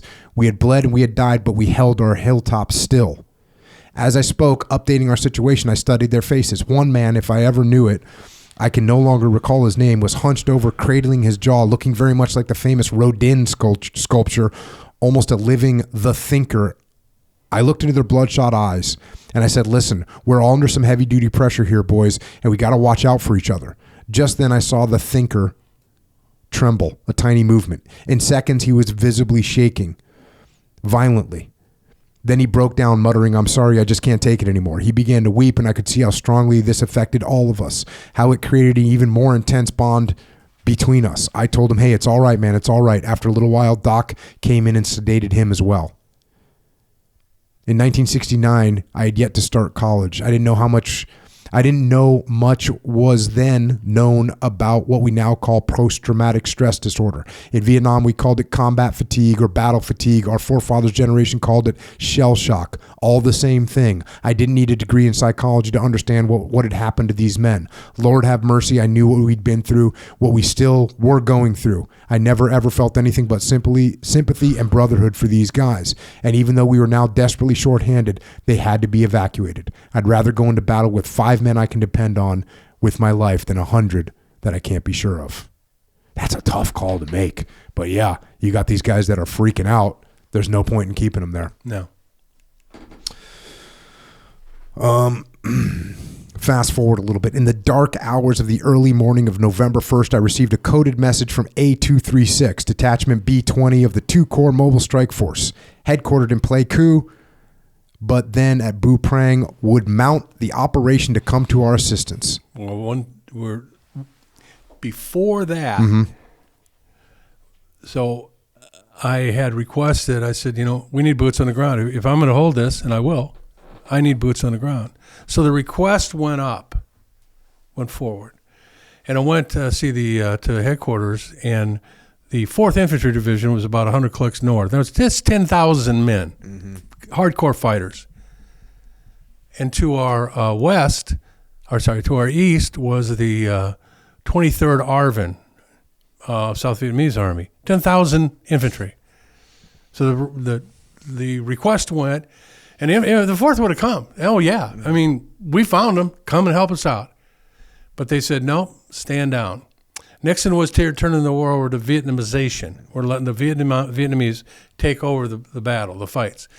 So no, 4th, no, stand down. They went to the 23rd ARVN to band me to it, the division. They said, hey, you gotta go into Kate and get these guys out. Otherwise, they're going to be annihilated. And first of all, the Vietnamese have no love for the Montagnards, nor do the Montagnards for the Vietnamese. And he went, yeah, you know what? I'm not going to do that. I said, oh, no. This is your war.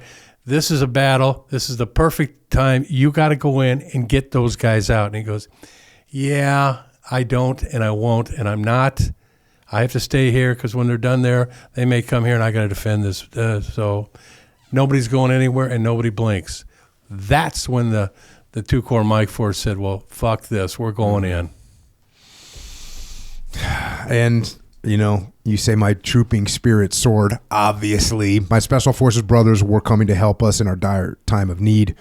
Then the Paven dropped the other shoe. A little after daybreak, heavy shelling from Cambodia resumed. Man, they're just freaking throwing everything they can at you. So here's what goes down with the Mike Force. Fast forward a little bit. In the late afternoon, I saw a swarm of dots that represented a dozen or more Huey Slicks, escorted by several gunships approaching from the northwest. Enough lift ships, I judged, to carry one Mike Force company. They dipped down out of sight at a distance that I judged to maybe 2 kilometers or so. The choppers rose, empty, and hurried away. A little later, they returned to insert a second company. But before the last of those choppers were down, the wind brought the faint rattle and chatter of small arms fire, along with the louder echo and crash of mortar impacts and the sharp crack of RPGs. I turned my PRC-25 radio to the Mike Force frequency and heard their advisors, Australian Special Air Service, by their accents, talking to Mike Force headquarters. I understood from this that 2 rifle companies were boots on the ground, but they had been surrounded almost immediately by Paven infantry and were taking mortar fire. And they weren't dug in. We were dug in. Yeah. They weren't. It became painfully clear that Kate was cut off, surrounded, dependent for survival on whatever decisions I made next.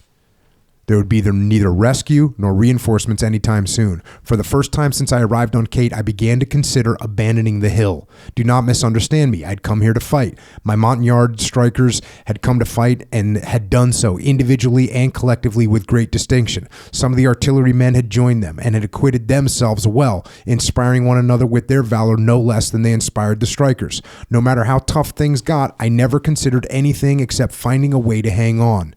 With each attack, I concentrated on what we needed to survive it, and did the same for the next one. We regrouped, redistributed our ammo, moved our machine guns, shifted a squad here and there, and schemed to get more supplies and ammo. Even so, now I had more than a dozen strikers dead in body bags. I would never surrender. I never even considered it.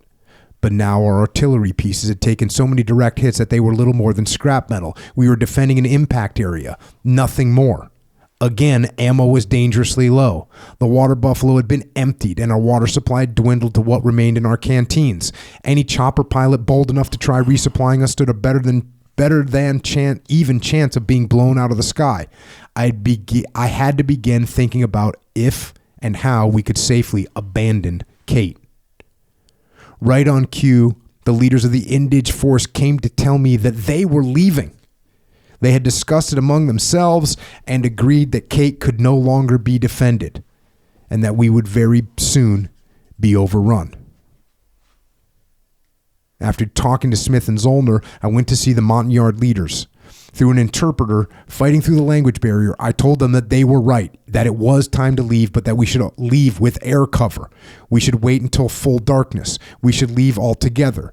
They discussed this right in front of me, but in their own language, and after a few minutes, their spokesman replied they would wait. We would all leave together. Through Bu Prang, I communicated with Major Bryden, and he agreed that his force would send a small element, perhaps a platoon, to infiltrate the area to the north end at the base of Ambush Hill. They would guide us back to the main force dug in several kilometers away. Even then, I didn't want to leave Kate, but I had to consider the facts. Our howitzers were useless. The enemy was zeroed in on every one of our bunkers. Many had taken multiple hits. Some had collapsed or were partly so. Our physical defenses were crumbling. 15 of the original 27 artillerymen on Kate had been wounded, and one of their replacements, Ross, was dead. About a third of my original 156 Indian strikers, which included the platoon reinforcements, had been killed or wounded. We had ceased to be a fire support base. A few more artillery shells and our cratered hilltop would look like the surface of the moon with about the same population. I saw no choice but to send an encrypted message to Special Forces Command declaring the situation untenable and requesting permission to abandon Kate. Their reply was swift and directly to the point. Permission to abandon denied. One thing, and it's really not in there, but the yards did. They said, hey, we got to get out of this place, right? And I said, okay, let me. So I got your input, and I went and talked to the artillery guys, the NCOs, and Danny Pirelli always. And basically, I had a little meeting, and I said, we have three options with the yards. We have three options. One, surrender, which we're never going to do. Two, to die in place, but to what end? We're not the Alamo gathering time for Sam Houston to raise an army. Or three, we're going to attempt to break out of here. And we are going to go with three. Now, again, as we discussed earlier, touched on, it wasn't a vote. It wasn't a vote. It was a decision that leaders have to make after taking console. I knew what the yards wanted, but I wanted to hear what the others of the suggestions.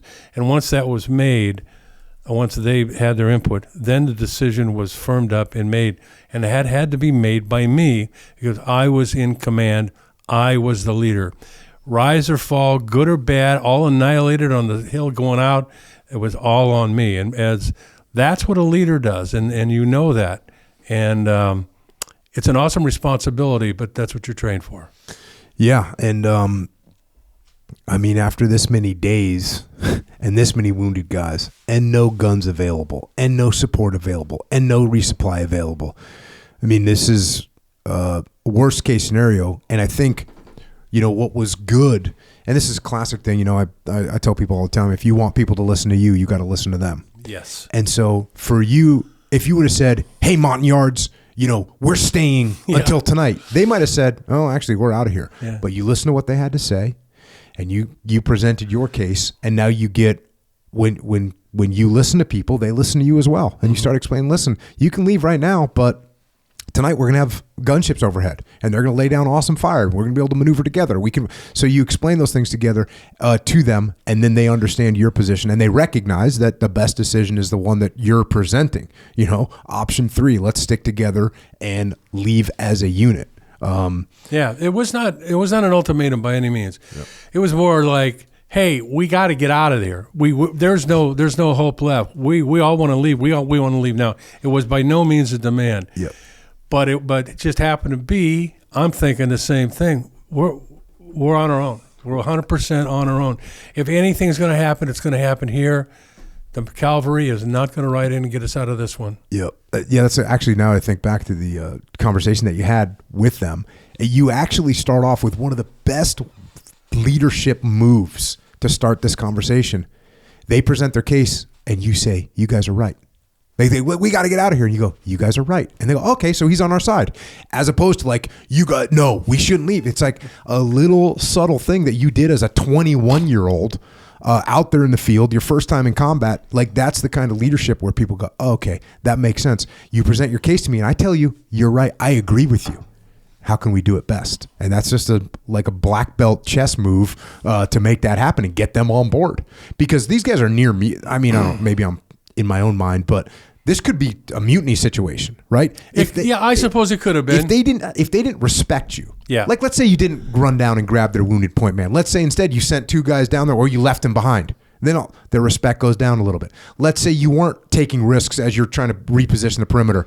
Their respect for you is going down. Like all these things, you had built up leadership capital with them and respect, where when you said, hey guys, here's where we're at, they viewed you as not just a leader on paper, but not just a leader by rank, but a leader like a tribal leader that has stepped up and we are going to follow. And that's a powerful thing. It's a powerful thing, and they understood that their welfare and my welfare were tied together, and my welfare of the men, and that we weren't 2 entities, Montagnards and Americans. We were one group together, and they were getting that. Meanwhile, you get told, no, you can't leave. Oh, God. Let me tell you a quick war story. And you know the difference between a war story and a fairy tale? No. Fairy tale starts out once upon a time. War story starts out, this ain't no shit. Well, this ain't no shit. So I am working with Marvin, and it was a cold winter night, and we're back and forth. We're documents back and forth, and I get to this part here, and I read it. And that's the break in one of the parts of the book, and it comes back, request permission to abandon Firebase Kate, and with pretty swiftly permission denied. Now, I know how this is going to end, but that's where it stops, and I push back in my chair, and it's about 10:30 at night, and it's snowy, and it's cold, and it's winter. I am shaking. My hands are kind of trembling, and I'm like, it all came back. It all came back. And I got up and I went into the bedroom. Mary was reading a book. I said, Mary, where's the Ambien? Yeah, that was the first time that I had to deal with that, because I mean, no, seriously, yeah. It's another thing we were talking about before. It's like the leader on the front. Oh, is always right. Patton said it. I forget who you quoted. A similar quote of like, the person that's on the ground knows what's happening, and you need to try and provide them with support. And by the way, when you've lost a helicopter and you've lost multiple people, and these guys are surrounded, and they've been fighting for 4.5 days, and they ask permission to leave because the position is untenable, you might want to listen to what their request is. Fast forward a little bit. High above Kate, at an altitude beyond the range of even the Pavin's spiffy new 37mm ACAC guns, the 3-star commander of I-Force Vietnam and his aide were circling in a Huey fitted out as a command and control bird. Lieutenant General Charles A. Corcoran, who answered only to General Abrams, boss of all U.S. forces in Vietnam and its waters, had received my classified message. So this guy had heard that you wanted to leave. General Corcoran, who as a boy had roamed the streets of Laredo, Texas, decreed that he would be known in the air as Pawnee Bill, a reference to Gordon W. Lilly, a Wild West show performer and contemporary of Buffalo Bill Cody. Pawnee Bill Alpha was Cochran's squeaky-voiced aide, recalls Denote. And this is another guy telling this story. Pawnee Bill Alpha called Bill Albracht Hawk from way high over Kate. We used several different frequencies at Brew Prang Camp, but for whatever reason, Pawnee Bill couldn't communicate directly with Hawk, Denote continues. 2 or 3 times, Pawnee Bill came back on the air with the same fucking request to verify the size of the surrounding force, or the force surrounding Firebase Kate.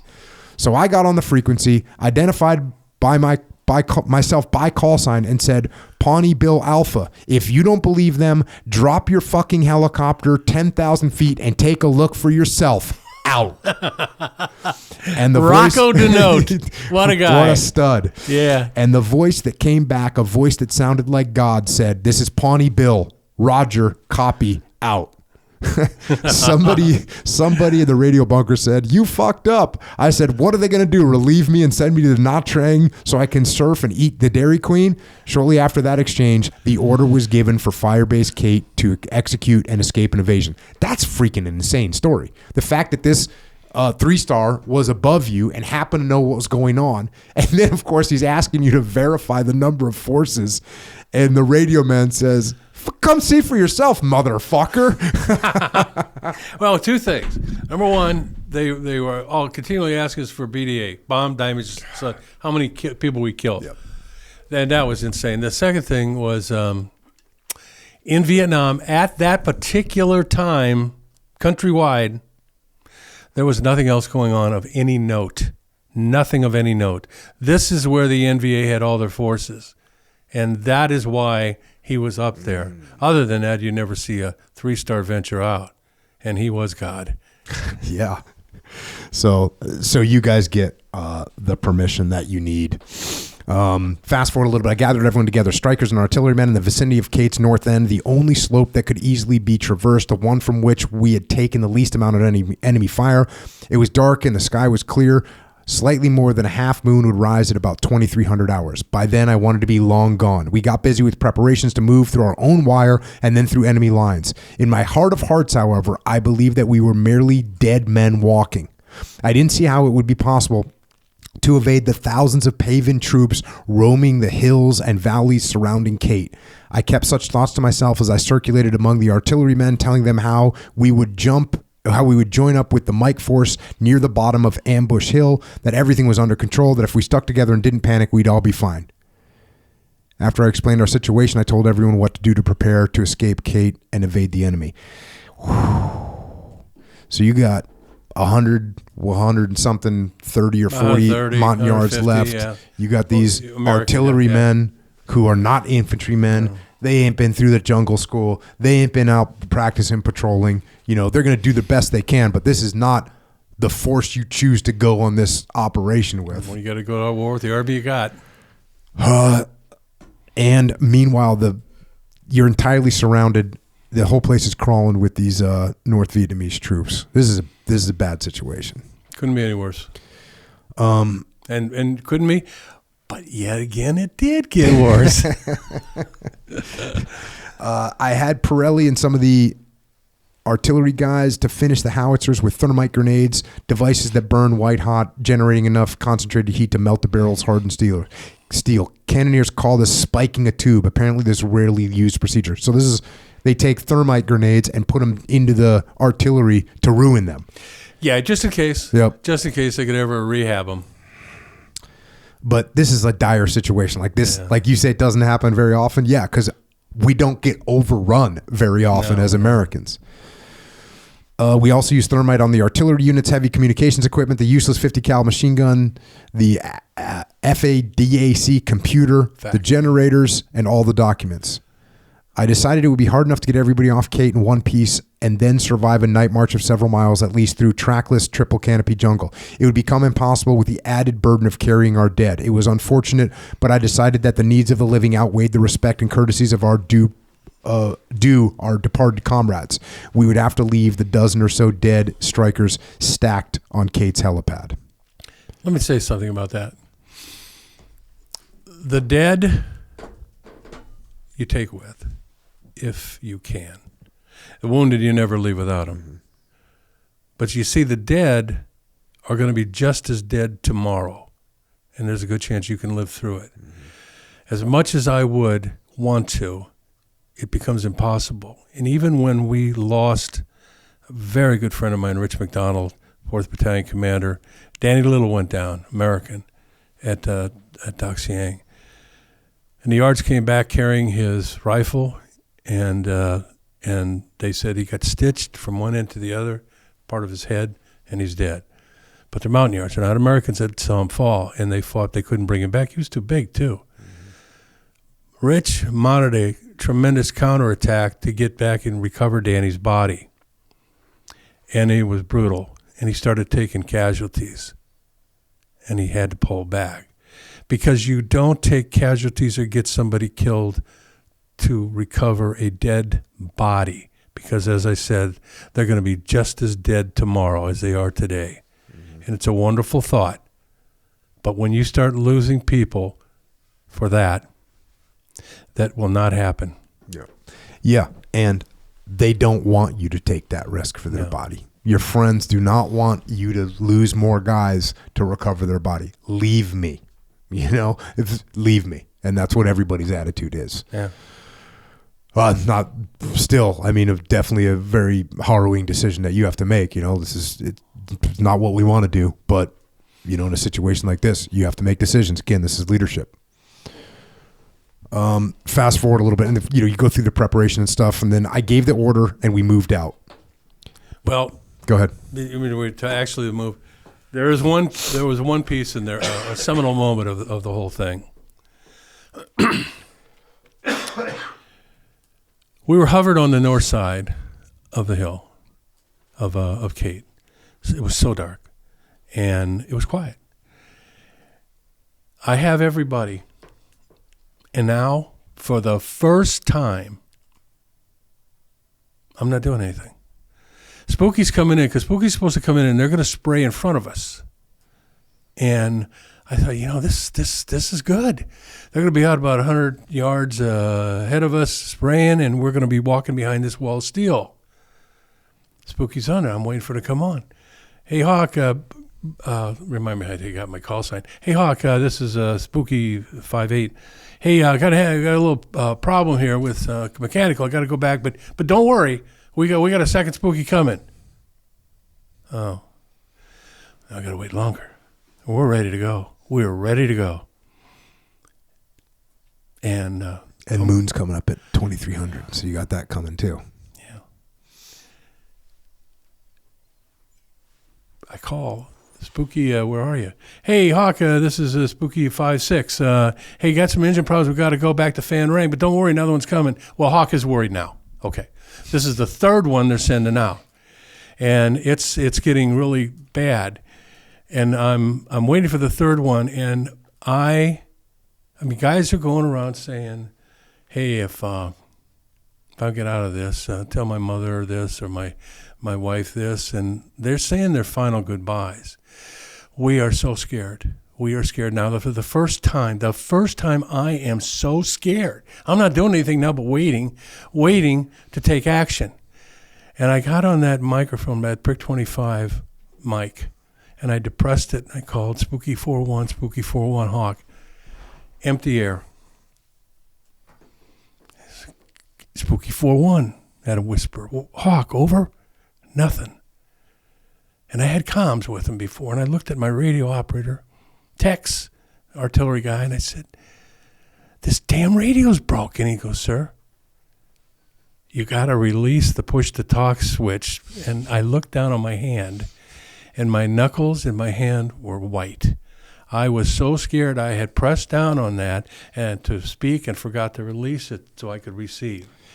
And I released it, and right away they, "Hey, we're coming. I don't know how long it'll be, but we're coming to you." Yeah. And I went, holy shit. If I don't get a hold of myself, if I panic right now, not only am I going to get myself killed, I'm going to get everybody here killed. And that's when it hit me. And I looked down into the night, and I saw that gap in the distance. And I said, I'm going to die tonight. And that is where the gods are going to take my life, right there at that gap. And I looked up into the cosmos, to the big ranger. And I said, "Dear Lord, I know I'm going to die tonight. I know that. There's no way I can't. But please, please let me get as many of these fine young men out as possible, and then take me, and I'll be ready to go." And Jocko, at that exact moment, I was no longer afraid. All of a sudden, I had this inner peace, and I was no longer afraid. And the situation had changed a bit, and Spooky hadn't got there, and I said, "Let's go. Follow me. Here we go." And we stepped off into the night. Well, yeah, waiting is way worse than doing. It like I've always found, waiting is where you feel fear. It's where That's you where it start creeps thinking in, about yeah. stuff. Once you're doing it, you're doing it. Like we don't have time to think about it. You're just doing it, and so you're caught up in doing it. And you do the thing, and when it's over, sometimes you look back and go, "Damn, that was sketchy." I don't know how I got through that one, But the waiting, and especially when you're waiting in a situation like this, like you have no choice. There's no turning back. You guys already spiked all your barrels. Like everything is gone. You're not going to live another night or another day, another sunrise on Kate. That's not happening. No. So there's no going back. There's only going forward. You might not have air cover, and you're waiting, and that waiting is horrific.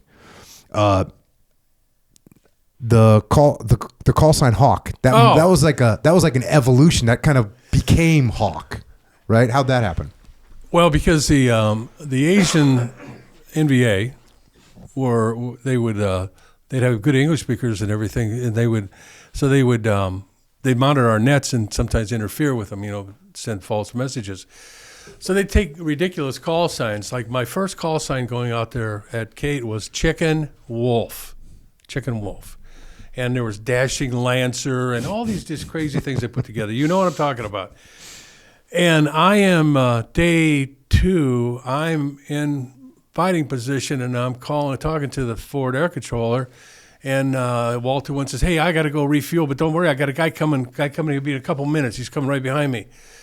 And I said, "Okay." And I'm again call Chicken Wolf. So I hear a guy come on. He goes, Chicken Hawk, Mike A2. And I'm going, well, who the fuck is Chicken Hawk? And why would they put somebody that close to the name to mine? Remember, this is my first time, okay? And I'm going, who is this guy? And he goes, Chicken Hawk, Mike A2. And I almost said, well, wait a minute. I said, Mike A2, this is Chicken Wolf. Now, in the meantime, the world has come down. We're getting mortared and rockets and all this boom, boom, boom. And I said, this is Chicken Wolf. And he goes, ho, little joke, right? Oh, I thought your call sign was Chicken Wolf. Chicken Hawk. And I said to him, call me Chicken Wolf, Chicken Hawk, or Chicken Shit. Just get me some goddamn air power in here now. Well, it went to Chicken Hawk, and then it just got shortened to Hawk. Jack. Yeah. The other thinking about this, the overcoming of fear is like that full acceptance of death. Yes. Which to me is of the most liberating thing. And I always, when I'd see guys that have that fear, it was a lot of times I think, oh, they're afraid of dying. Whereas once you go, I'm pretty much going to die. That's what's going to happen. And that's what I signed up for. And that's what we're doing. Okay. And it really does relieve you of a lot of that fear. Because what else is there, Oh, it's a real come to Jesus moment. No. Real time come to Jesus moment is happening. So now we get to this point. I gave the order and we moved out, but after 40 or 50 meters, the line stopped. I worked my way to the front and found up the point man 20 meters from the gap leading to Ambush Hill. Frozen with fear, he was unable to move forward. Spooky was still too far out to fire and clear our path. The enemy was on our heels. I must act immediately. I moved up and took point. There you go. Fast forward. I got on the radio called the Mike Force element waiting below us to advise them that we were about to enter their perimeter. No answer. A moment later, SAS Major Bryden, the commander of both Mike Force battalions in the vicinity, replied from Boo Prang. No Mike Force troops awaited us below Ambush Hill, he said. They were miles away to the northwest, and we'd have to find them. God, that's freaking ridiculous. Well, you think so? No air power. Nobody thinks so. Could it get worse? Well, yes, it could. I was pissed. But before I could react to this shocker, great green balls of fire came hurtling down the slope just over our heads, and the stuttering roar of heavy machine gun broke the silence. I thought Spooky was firing on us. I yelled, "Cease fire," into the radio. The Sky Raider pilot came back on that Spooky was not firing and wasn't on station yet. Then, through the foliage, I saw that the fire was coming from the top of Ambush Hill. And this is one of those, kind of lucky situations where their Dishka machine gun couldn't traverse and actually hit you guys. So you got very lucky there. The tripod had that bar in the front. Yeah. And we were down deep enough where it was shooting about a foot over our heads. Now, if that isn't the hand of God, I don't know what is. And what their tactics was, we couldn't find out later, was they wanted us to go through the gap, and we had broadcast in the clear because the Air Force didn't have our codes. I would go to the left of Ambush Hill, to the left, and that's where they were waiting. And the Mike Force was supposed to be there, but they weren't, of course, as we know. I would go to the left. But see, when I was stood in the gap and was shooing guys, come on, let's go, let's go, let's go. The point man, now back on point, went to the right of Ambush Hill. And he took us around that ambush not even knowing it was there. So that machine gun at top had to traverse around and shoot us at the other side. So as bad as it was, we caught a clean, good break. Again, I always say by the hand of God, because that's the only thing I could think of. That's the only way you're getting out That's of that. the only way. And no mic force. And my Lord, chaos isn't the word that is good enough to describe what happened next.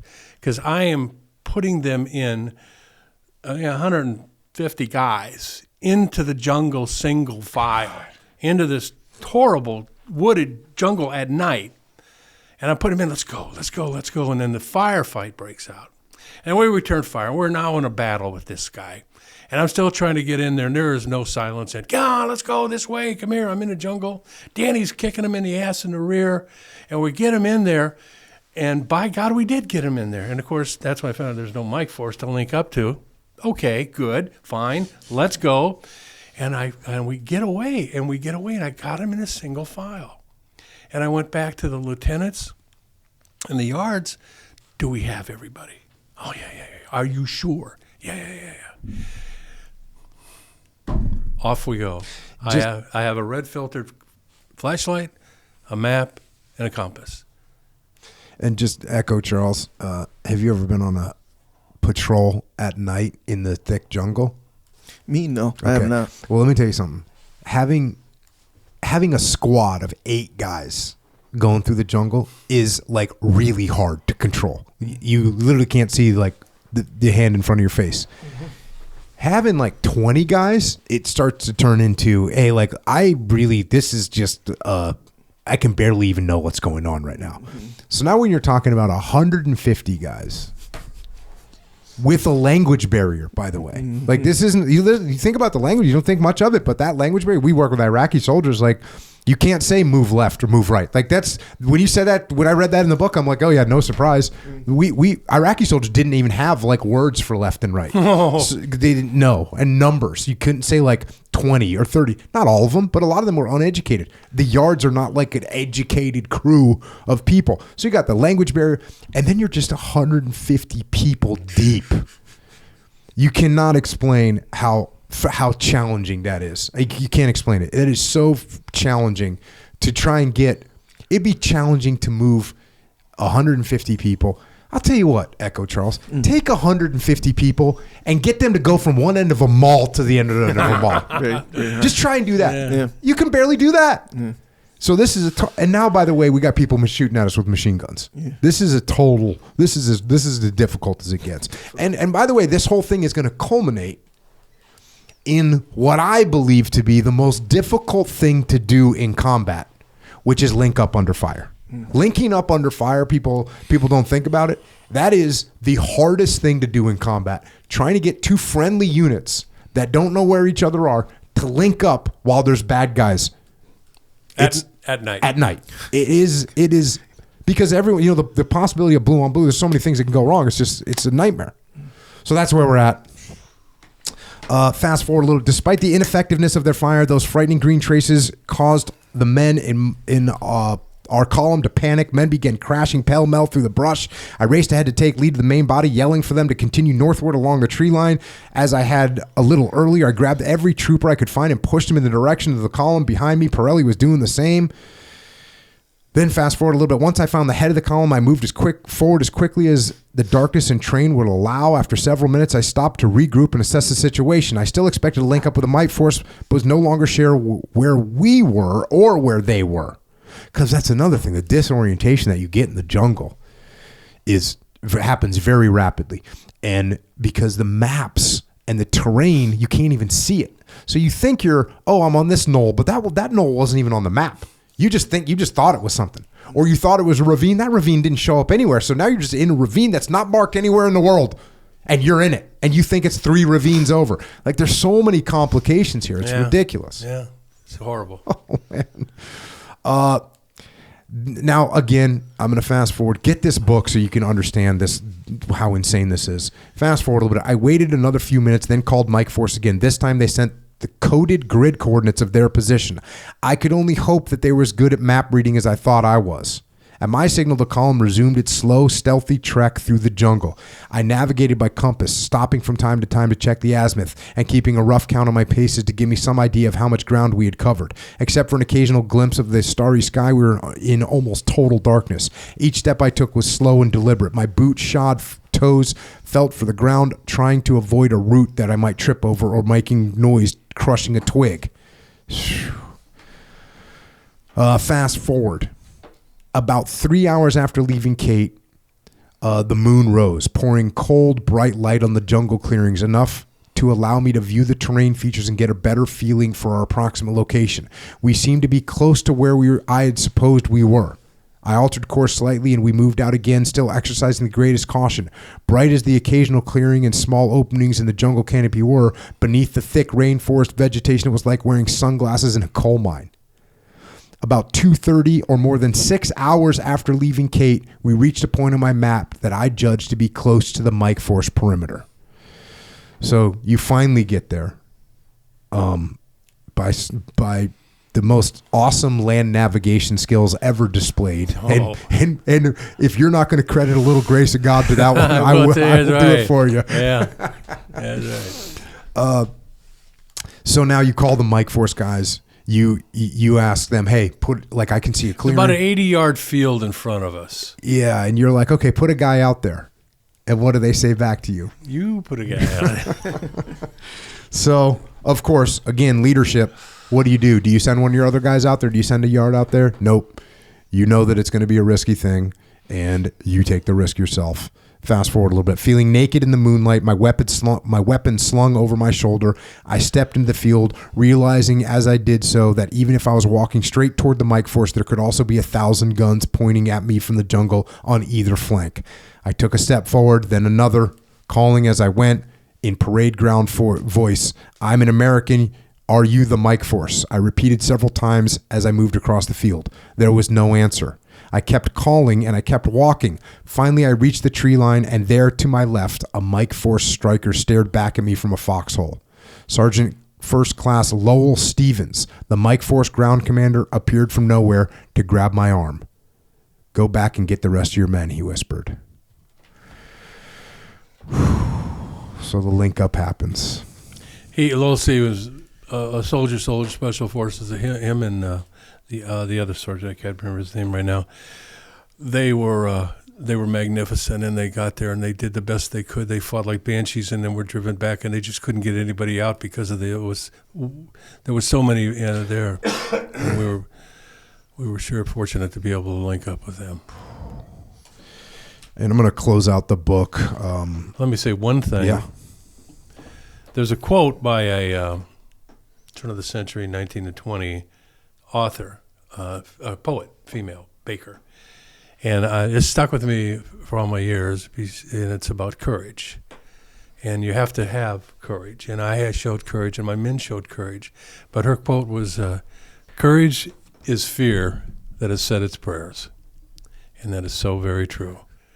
So when we had to link up there, then when we got linked up, I was pretty much out of the game.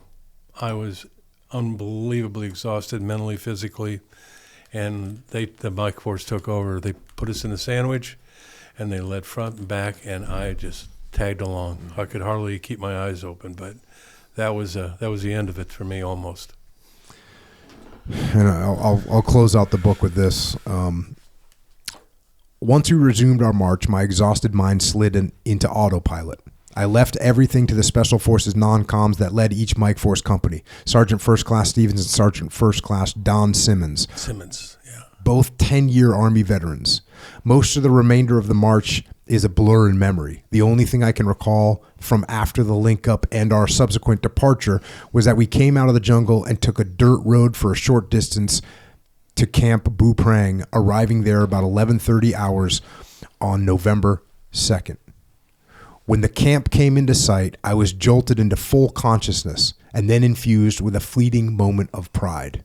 One of the artillery sergeants, one that I had seen very little of during the fight, called out, Hold your heads high, men. Be proud. We just walked off Firebase Kate. Yeah. Just and you know, from there in the book, you do such a great job. You detail what happened with people afterwards. You know, you talk what it's like for those guys and the families of guys that were killed. It's just really awesome. And one of the things that, I guess it's a whole nother book, but you get done with this where you barely get out of there alive.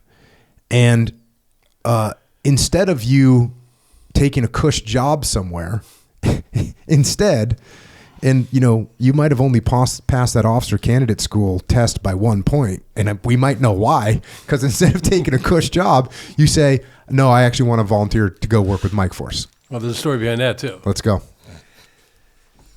So I'm back, and it was a big media event because, like I said, nothing was going on in Vietnam at the time.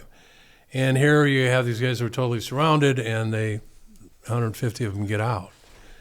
And so the media was everywhere, and it made a big splash, and it was kind of overwhelming to me, like, okay, enough's enough. Well, the group commander, Iron Mike Healy, he was going to fly out to personally congratulate me. This is not done, okay. So he said, hey, he's coming in now. I'm shaved. I'm in clean fatigues, and my team is back of me. And he flies in, and Sir Captain Albracht, and he hugs me. Men didn't hug back then, okay? He hugs me. He goes, God damn it, Albracht, finest traditions of special forces. I can't believe what you did there. Legendary. He's, where do you want to go? What do you want to do? What do you want to be? Remember, he had made mention that in the Trang headquarters, there was actually an ice cream store, which we just all consider, we always called it the Dairy Queen. Oh, you're going to back in the Trang, get a Dairy Queen. So I looked at him, I said, sir, I'd like to be the OIC, officer in charge. I'd like to be the OIC of the Dairy Queen. And my men behind me started laughing, and I'm smiling ear to ear. He looks at me, because there's a lot of people around. He looks at me and he goes, I'm afraid that position's already taken. What else do you want? I said, I'd like to go with the 2 Corps Mike Force. Done. Did about face, got on a helicopter, flew away, never saw him again. So that was that. How long did it take you to recover from these 5 days? Well, consider I'm 21 years old, and there was alcohol involved. Well, what happened is, about 4 days later, they had this thing called, in Vietnam, they had this thing called Impact Award. And what they would do is they would give you a medal for whatever the occasion was, or whatever you had done. And then they'd back it up with paperwork, and if need be, they would upgrade it. You should never really downgrade it. Mm-hmm. So one particular day, about a week later, Rocco Denote, the guy that told Pona he built and landed the fucking helicopter, he says, Cochran, the 3-star, has requested your presence in Bambi Tuit. He said there's going to be a ceremony. And it was so windy. Every helicopter was grounded. Not even medevacs flew. Damn. So, like I said, Pawnee Bill being God, well, apparently he outranks Mother Nature, too, because he sent a helicopter out for me. And I'm there, and it's windy, and this chopper's coming in, and he lands. And Captain Albracht says, this is you. We're taking you back to Bambi Tuit. I said, okay. And just about then, the Mike Force, who had been around us, engaging because the enemy had followed back to Bù Prang, put them under siege, had brought in about 3 or 4 badly wounded Montagnards. And they said, we've done all we can. And our medic there was really good, had a dispensary. He said, there's nothing I can do.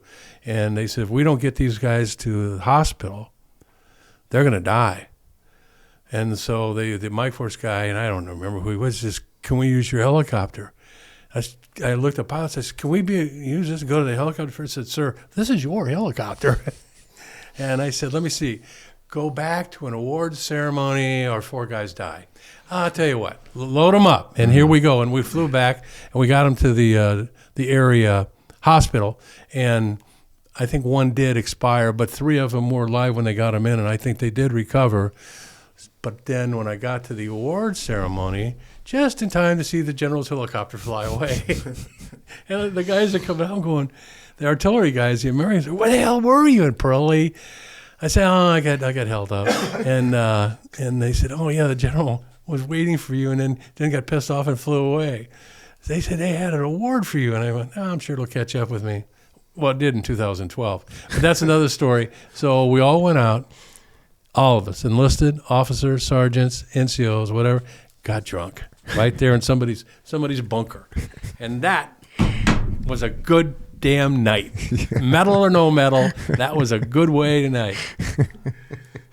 And then, so your next move is to go with Mike Force. I did. I stayed there for the siege of Beauprang.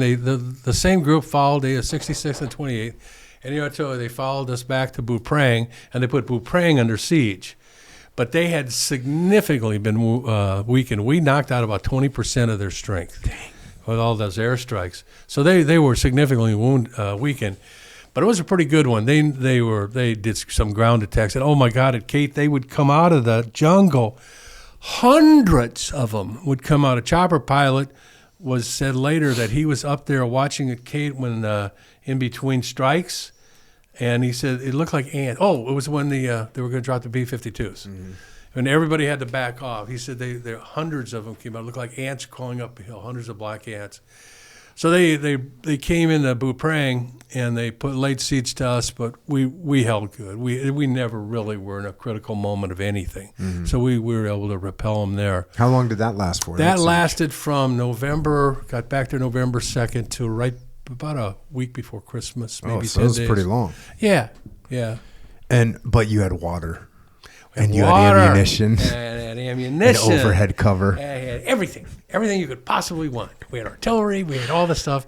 And so then I got my orders came in, and I caught a flight up to Pleiku and the 2 Corps Mobile Strike Force, the Mike Force. And then how was the op tempo up there with those guys? Okay, so you certainly can understand this being a SEAL. Special Forces, absolutely the same. So I had my face all over the media. I mean, this thing, I was in Newsweek and Time, and there was on every front page newspaper, every free thing, a picture of me and the story of Firebase Kate. I got to say, it didn't mean much to me because I'm still inviting into war. But it was like, oh, look at who we're getting here. We're getting this young captain who thinks he's all that in a bag of chips, right? I kept a very low profile. And once the guys saw, when I went my first op, out for 30 days, I came back, I was like, yeah, this guy's okay. Mm-hmm. He's okay. But I had some, they're all kind of giving me the, hey, how you doing? When are you signing your movie star contract? Oh, this bullshit. I said, look, I had nothing to do with that. But once they understood that, and especially at my first op, I had found a home. This was the best goddamn unit ever been in my life, and not that I'd been at that many of them, but everything was exactly as it should be. And we went at, and so I ended up becoming a battalion commander, and I had 400 mountain yards, an A-team of enlisted guys who were the best you could ever be. And remember, SOG goes out and looks for them. Well, once they found them, we went out and kicked their ass. Mm-hmm. But then again, sometimes it didn't really work out where we got our asses kicked in too. So it was the best. So you're an A-team leader, but you have all these mountain yards, 450 mountain yards. So you're a battalion commander. You got 3 companies or 4 companies worth of maneuver elements, all these platoons. How freaking cool is that for a 21-year-old kid? I was in heaven. It was the best of the thing. And these guys, it was special operations. So I had the best NCOs. Not that my other NCOs, SF NCOs, weren't good. These were the best of the best. So I learned from them. Again, they mentored me. Once they understood that I did want to learn from them, and again, I did, and then I made decisions and everything. But I always took counsel with them. Oh, my God, they were just the best I've ever could be. Now, so 3 rifle platoons, heavy rifle platoons. You know what our mortar platoon was? 1 mountain yard carrying a 60-millimeter tube, no base plate. Just jammed it in the ground, and then hand fired, and everybody would carry ammo for him. That was our mortar, our heavy weapons. The one-man mortar platoon. Yeah. And he couldn't carry a rifle, so he carried a 45, which was the envy of every mountain yard there. He had a sidearm at 45. But yeah, that we'd go out and go out for a month, and we try to develop where the hot areas were. Or in the case of Dak Siang, which was an incredible battle, we went in right into the jaws of the lion. So how'd you guys get called into there? Is it like a QRF, a quick reaction force call that comes out? Hey, Almost. we got issues and we need help. And then are you guys helo yes. in? Yes to everything. Dak Siang was up near it was very close to the Laotian border. So it was way north of Buprang in Tukor and Central Highlands. These were mountains up there, though. Mm-hmm. And the next corps up was not that far away. It was I Corps. So it was a border camp, and they were in a valley, but it wasn't the mountains weren't on top of them. They were in a nice valley with a river. There was a village there.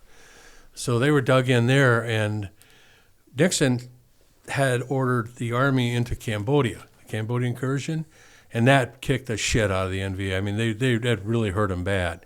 So they were doing everything they could to kind of maybe cause some problems so the guys would come back. So they hit a couple NVA regiments came down and hit the camp of Dak Siang. And that was a full-blown camp, heavy camp, and it was dug in quite well. My brother was actually there at one time. And they damn near overrun him. They hit him at dawn, no idea, there was no intelligence, and they just came this close to April 1st, 1970 to overrunning him. But they didn't, they held out. And so the call went out, so that's April 1st. And so they wanted to send a Mike force in right away. So we had one battalion, I was 3rd Battalion. The 1st Battalion they called the International Battalion because it had Australian SAS. Matter of fact, Major Beale, we made reference to, was a different major there then, and he was the battalion commander. Normally, battalion commanders of Americans were captains. Mm-hmm.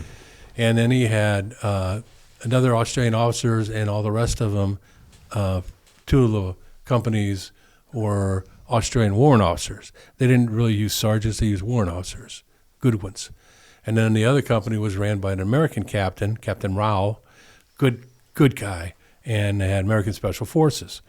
And then the warrant officers that had the other platoons, they also had American Special Forces sprinkled in there with them, like medics and things of this. That was the International 1st Battalion, good battalion. They dropped them into the back pocket of Dak Siang several miles away. So the NVA are kicking the ass out of Dak Siang, and all of a sudden they go, oh, wait a minute, we got a battalion here in our back pocket. So they started turning their resources then. And I wasn't there then. I wasn't there the first day. Mm-hmm. But Captain Rao got the shit shot out of him. And so and I had gone to the colonel, because we all knew what was going on April 1st. And I went to the colonel, Lieutenant Colonel Collins, tremendous officer.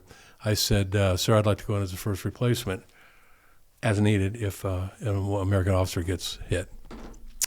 I hardly got back to my bunk. Captain Albracht, lucky day. Under the Tactical Operations Center. You got your shit packed? Yes, sir. Go to helipad. And so I went in on day 2, and I got with them. And I think the first day we fought sun up to sundown, and we went 100 yards. Yeah, it was brutal, and we kept just. They just continually were throwing shit at us. And again, now, being dug in at Kate is one thing, right? Okay, you're dug in. Mm-hmm. But when you're on the ground maneuvering against a hostile force, and they're dug in, well, then it's a different story. Now we're on that end of it, but we did plug away as long as we could. And then we got a situation where we had to dig in and hold on. And we did. And we tried to establish from there, and we could actually, we were pretty close to the camp at that time. We were told to spread out. But we got the first place we dug in and kind of set up a base camp for a couple of days. Major Beale was his name, and Major Bryden, the SAS. He was mentioned in dispatches, which is a big British thing. Do you know anything? Have you ever heard of that before? Yes, I have. MID? Yes, I have heard of dispatches before. Mentioned in dispatches, a big deal in the English and Australian and Canadian Army. And that was the kind of guy he was. He was just a tremendous guy. Beale, not so much. Okay, more quiet. And they had their perspective of fighting. And Beale even wrote this book, and he talked about this battle. He said, the Americans there they are, let's go get them, and let's kill every one of them sons of bitches. He says, where the British or the Australian was more, there they are, let's think this through, let's think of the best way that we can blah, blah, da, da, da, da, da, but the Americans are balls to the wall. Well, it really showed, and we weren't making a lot of progress. But I was just a company commander, and we were getting low on water, we're getting low on ammo, and once again we were having a difficult time getting it in. And there was a significant amount of NVA attacking us, and on my side of the perimeter, my company. And he was calling in airstrikes, and they were bringing in napalm. They were dropping napalm, and he kept going closer, closer. Closer. And the son of a bitch came right in my perimeter. And I remember I was in my position, my company's out here, and I'm listening to this on the radio. I'm going, wait a minute. And this ball of orange fire came roaring into our perimeter. And I hit the ground, and I put my nose in the dirt again as it went over me, and all of a sudden I couldn't breathe because it sucks all the oxygen out of the air. So I came back up, and it was horrible. I had probably 30% of my perimeter had been affected. The lucky ones died instantly. The ones that didn't, those syringes of morphine you give them, I barely took the edge off. It was horrible. So two things had to happen quickly. Well, I had to shrink my perimeter, make up for that gap immediately. But the good news, if there was good news, it did break up the NVA attack because they were out there burning too. Mm-hmm. So that damn near broke our back as far as morale and everything. And I remember my team sergeant, Billy Ledbetter. God, he was good. So we're getting medevacs in. The NVA are in disarray too after this one because we did a lot of damage. So we're getting medevac in, and we're probably hauled out 25, 30 mountain yards that were born in. And the medic, Eddie Hill, that was first on the scene, a Special Forces medic. When we started we're trying to write a second book about this, and he said, you're going to make me recount that horror show again? Mm-hmm. I said, yeah, if we want to pay tribute, and I hate to do it. So it was really bad. Anyway, he called us back to the little command post that he had set up within our perimeters. We had platoon, and things were looking bad for the home team.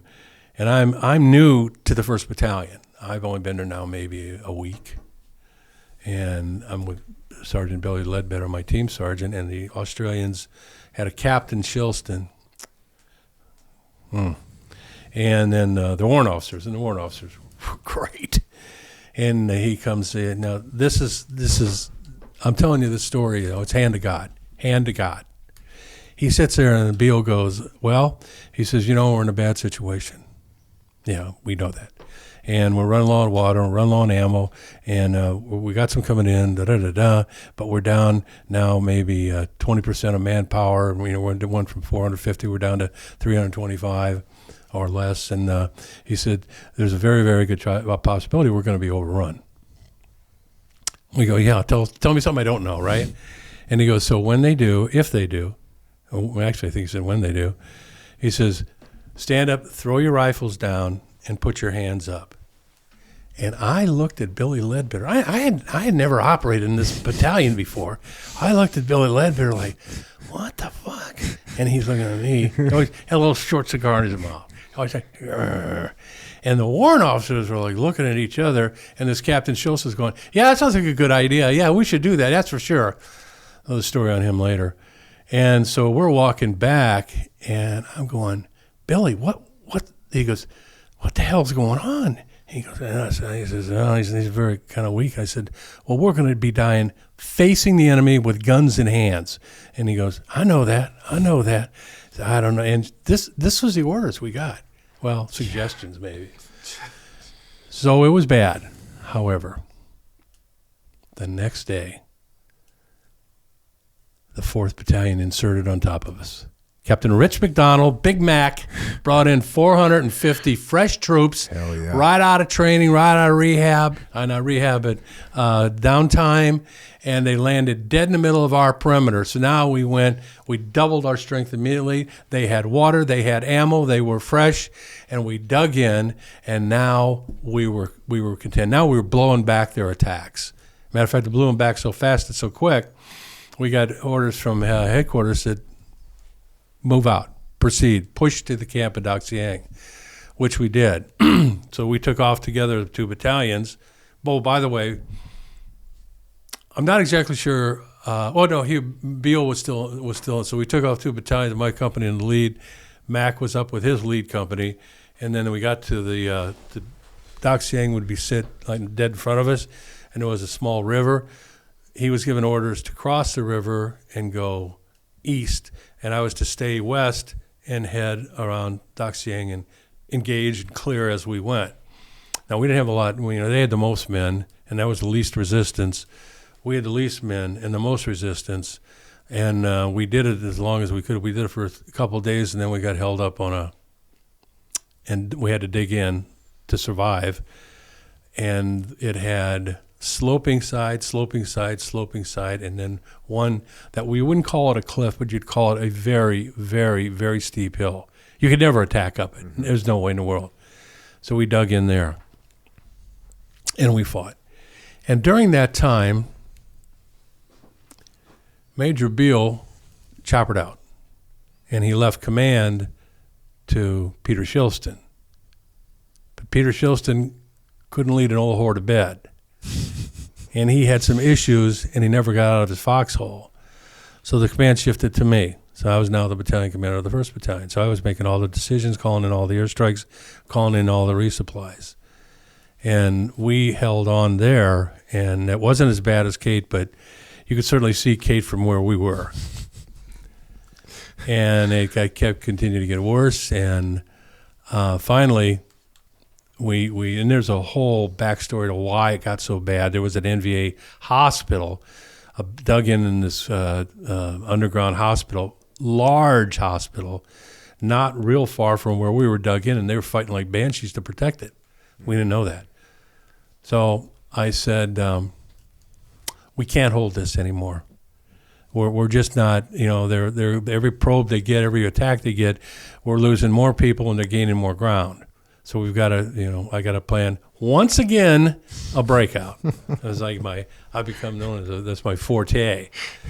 So I said, this is what we're going to do. And I had the Australian warrant officers and everybody was involved in this except for that one particular captain. Let me tell you a story about him for a minute. We're there and we're trying to figure out how to break out of this thing, and he leads his platoon. He takes a platoon from his company and goes out and gets engaged in this bunkered up area. And he's calling for help. I need help. I need, I said, sure. So I took a platoon from ours. And I went there with him, and there I could see him, and he's probably 15, 20 meters away from me. I can see him, and I get up with my people, and we spread out, and we're in with his people, and we start moving forward. I say, I got this. We're going, and we start knocking out bunkers. And I look around now, he's not there. He took his people and withdrew. I was like, oh, the second shift is here? Okay, I'm going home now. So, I'm in the middle of a firefight, so there's nothing I can do about it. So this is kind of humorous. We're the last bunker. The sun's getting low. We got to clean this mess up pronto. And The last bunker is really fortified, earthen bunker, probably 2 feet thick, and we're just not getting through to what we bring to it. So I'm to the right of it, and I look at my one of my yards next to me. I said, I want you to drop your gear, take this grenade, low crawl lump, get underneath that, and toss this into the aperture of that bunker. And he looked at me once again like I had 2 heads. And I said, not a problem. So I dropped my belly lead better was there. I said, I'll do this. And he goes, I said, hey, I'll be fine. And I dropped it, slung my rifle, and I low crawled around and kept underneath the fire. And I got up to that, and I'm sitting there with the aperture, and I'm going, okay, I know a grenade has like 6 seconds, right? Mm-hmm. You pop, the pin goes off. So I said, I want to hold this for about 4.5 seconds before I throw it in so they can't throw it out. So I pop it, bing, and 1001, fuck this. And I threw it in, and I roll like this to get away from the blast. And at the same time, within a second, they threw one of their grenades out. But I didn't see it. And one of my guys was so close, his call sign was Puppy, medic, great guy. Lewis was his name. He goes, Hawk, grenade. And I went, oh, jeez. So 2 things happened. My grenade went off, American grenade. Oh, my God, they're devastated. Killed everybody in there. Their grenade goes off, and I felt like I was Superman. I was flying through the air, hands out, and for about 15 feet, and then, boom, I hit the ground. Spread eagle. The guys sweep through, and we eliminate that bunker. Poppy runs up to me, and I knew I'd been hit. And he goes, Hawk, he says, you're hit. I said, yeah, I know that. Dead in the middle of my back. Shrapnel. He goes, and I'm laying there. He says, can you move? I said, I don't know. And he said, well, have you tried? And I said, no. And he goes, well, God damn it, try. So I wiggle this hand. I go, oh, I guess, yeah, I can. So he pats me up. And back we go, because it would turn out X-rays as close to the spine. But they said, we're going to leave this here because we don't want to go in and fuck with it. This is 1970, right? Anyway, so the battle continues, and I said we can't hold this thing, so we're going to stay here. We're going to feign that we're here, but everybody's going off the side of the cliff or the very, very, very steep hill.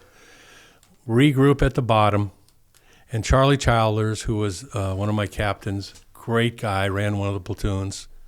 I said, Charlie, regroup them down there and start moving out towards the camp.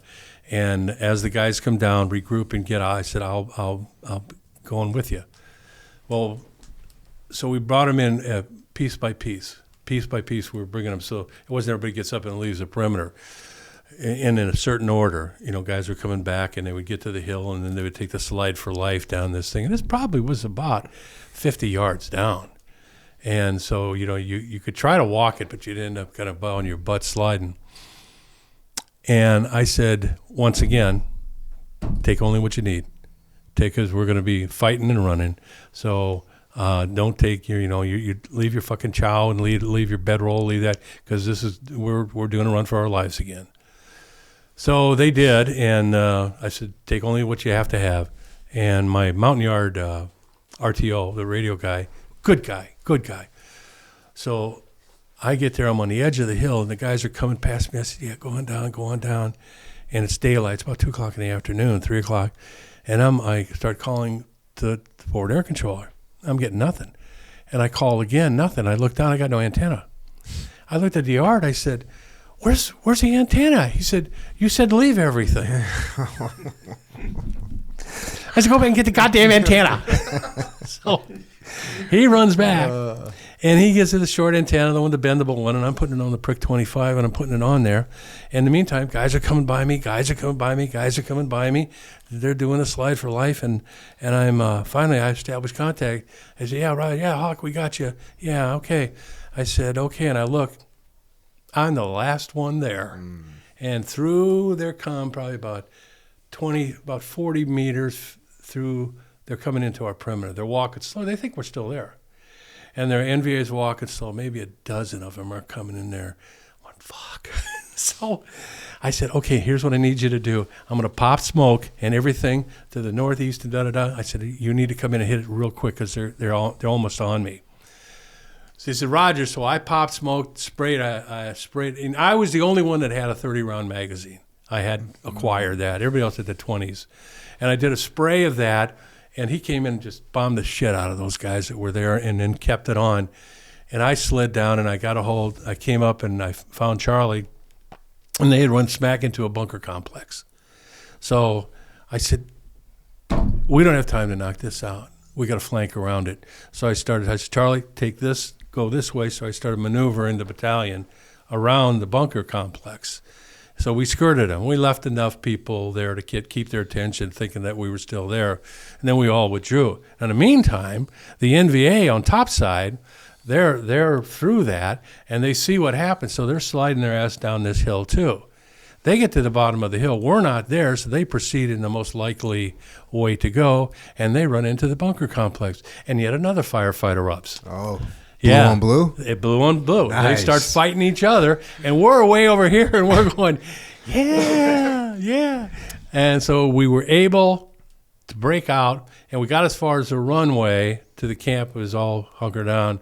And they kind of realized it, and a hot pursuit, and we engaged again. But we got into the safety of Doc Siang.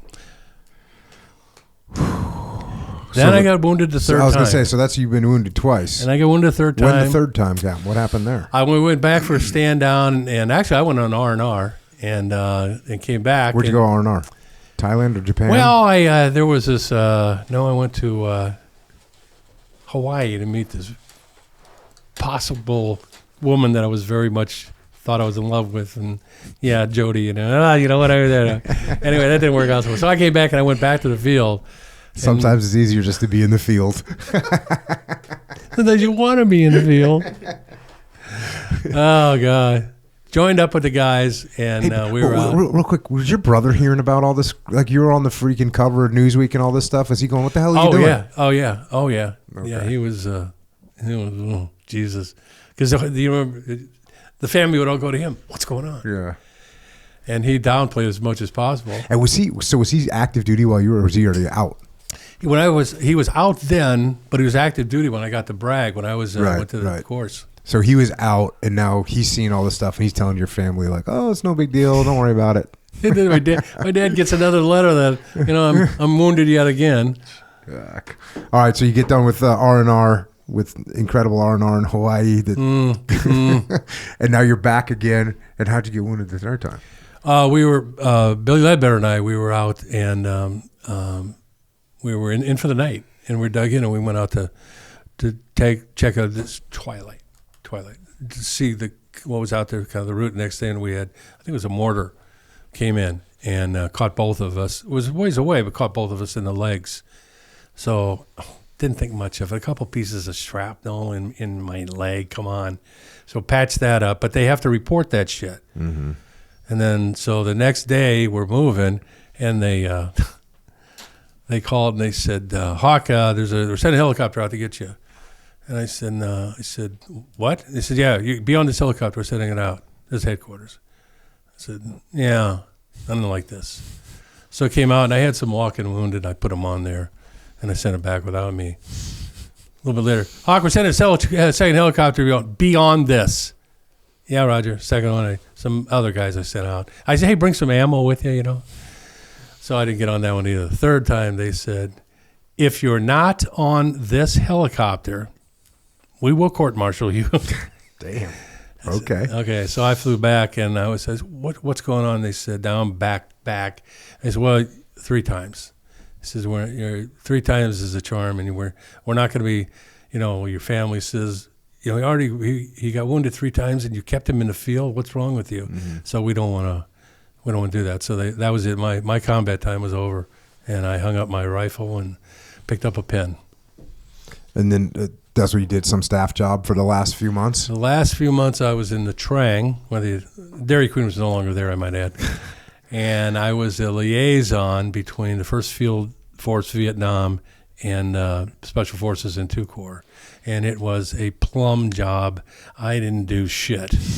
I gained like 20 pounds. I went from 55 to 75, 175. Was at the beach drinking beer and kind of easing my way into civilian life. And you were sure at this point that civilian life was the route you wanted to take? I was sure that I had to get a college education. Okay. I loved the Army. I loved what I was doing, but I knew, like I said, Ray Charles could see this one coming. The rift was coming. Mm-hmm. And I was 100% right. And when I graduated in 1975 from Augustana in Rock Island, I called up the infantry branch and said, hey, I'm thinking about coming back in. I just graduated. And they said, well, let me pull your file. And they said, well, you got a good combat record, good officer efficiency reports. What's your master's in? I go, master's? I said, I just got an undergraduate. No. This is 75. Mm-hmm. You have to have a master's working on your doctorate to get into this man's Army now. And they were just getting rid of guys like crazy. That's so crazy. You got the high school graduate to OCS, and now they're saying you can't be an officer unless you're working on your doctorate. Damn. How was it coming home? How was that transition? You know, when you get back, how was the hippies? What was all that like?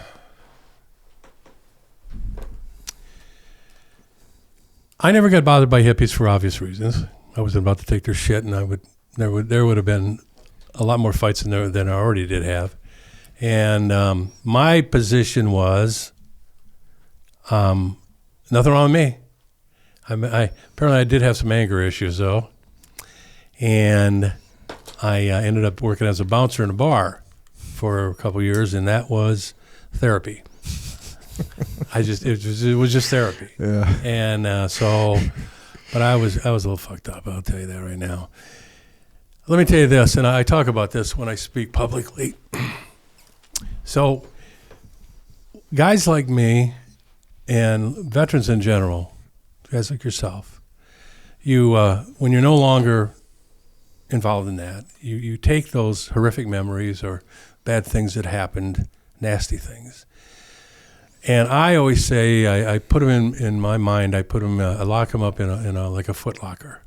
And I put those memories in there, and wall locker, foot locker, closet, whatever, in your mind, you nail that son of a bitch shut and you padlock it. Because when I got home, my friends that didn't serve, they were all, starting on families and education and or apprenticeships or whatever. So I was behind. So I knew I had to catch up. So I just stowed it all away. But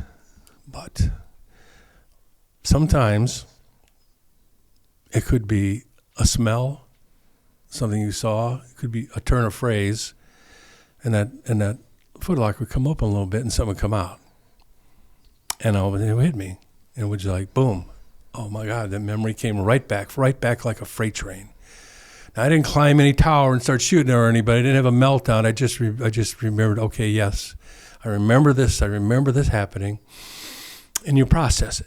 And you process it, and you remember it, and you think it through, and you process it. Okay, now let's put that back in the foot locker, and you put it back in there, and you close it, but it doesn't quite go, once it's open, it never goes back all the way closed. So you do that, and every time a little bit more. Now, this could be once every 6 months or once every 6 days. And in 2008, when I was no longer an agent, and I was no longer with Ford Motor Company, and I was just doing consulting work. 2008, the locker came open, the foot locker came open, everything came out, everything. Mm-hmm. So I sat down and started to write about it. Now I had the after action report. I had all the newspaper clippings, all the magazine about it. I had a log that I carried with me every day in Vietnam with little notes in it, and I started to write. And some days I'd write for 8 hours, and some days I'd write for 8 minutes. But I wrote, and I wrote the entire battle down as best I could. And that was very cathartic for me, as the book has, as the documentary has. It was very cathartic. Because when I came home, to say that Vietnam veterans were unpopular is the understatement of the year. We were maligned. We were baby killers. We were drug addicts, and those were some of the better things they said about us. And it was just a really, really tough time to be a veteran, a very tough time. a buddy of mine, John Capt, he was a now retired teacher, but he said he was with the Cav in Vietnam, first Cav, Combat Infantryman's Badge, infantryman. He was home in February of 1970, sitting at this local gin mill called Hafner's in Moline, Illinois, and he was in the field 10 days before, and it's a Friday night. He's waiting for his wife to get off work, and it's cold and snowy outside. And the guy next to him, busy, looks at us and says, "Hey man, it's a nice tan you have. Where'd you get that?" And he says, "I looked at him and I thought about it, and I said, just got back from Florida." And the guy goes, "Okay." He says, "Not because I wasn't proud, I didn't serve with honor. No, I didn't want to get into it. I didn't want to have to explain this and start from this with somebody who had no idea of what I had just been through for a year." And that's the way we were. We didn't talk about it unless we figured you had been there or knew something or I could relate to it. And then we didn't talk about horrible things. We talked about things that GIs always talk about. And then the other one I always add is in 1996, Rich McDonald, Big Mac, we stayed close all these years, and Charlie Childers too. We went down to Fort Bragg, North Carolina to the conference that they have every year, Special Forces Association. And they had this Mike Force reunion there too. And I got to see Lowell Stevens and Simmons again. First time I saw him since Firebase Kate. Got a great picture in the book. It's in there. And that night they had a formal dinner, suits, tuxes, whatever you want to call it. And I'm in there with Mac. And there is Bo Greitz. Now, Bo Greitz is a legend in the FBI, in the Special Forces, a legend. He was very well known, very, very well known. And I met him in the Trang in 1970 at the Officers Club, I believe. And I looked, I said, "Hey, there's Bo Greitz. I got to say hi." So I went over to him. I said, "Colonel Greitz," and he goes, "Yeah." I said, "Bill Albracht, I met you in the Trang Officers Club and when you were there, and I was in Special Forces too." And he goes, "Oh, we met in Vietnam." I said, "Yeah." And he shook my hand, he smiled, and he said, "Welcome home." I had never heard that before. I was dumbfounded. I was like, and thank you. And now, and of course, it just struck me. I never heard that before. Now, of course, that's the big thing. Vietnam veterans meet each other. It's welcome home, because we never got a welcome home ever. And I'm not whining and I'm not complaining and I'm not being a baby about this. It's just the way it was. And this is what we dealt with. And this is why we had to move on and go from there. And so that's pretty much what you had to do, is just, all right, I got to go to school, get a degree. Didn't you do the reserves too, the Army Reserves? Yes, I did. I was 4 years company commander of a leg outfit. A good bunch of guys. And they said, "Well, sir, what do you think would happen if you took us into combat?" I said, "Oh, geez, I'd lose half of you first day. But the half that stayed, we'd be good." And then how'd you end up in the Secret Service? I was pushing 27, and I was getting ready to graduate from college. And as a matter of fact, I got to tell you too, when I'd never been to college, so I started off with the junior college, a Black Hawk Junior College in Moline, Illinois, and that really got my feet on the ground and got me focused on the way how college is and papers and do, and because I didn't have much to look back on from high school. So then I transferred from there to 4-year to Augustana, Rock Island, Illinois, good school.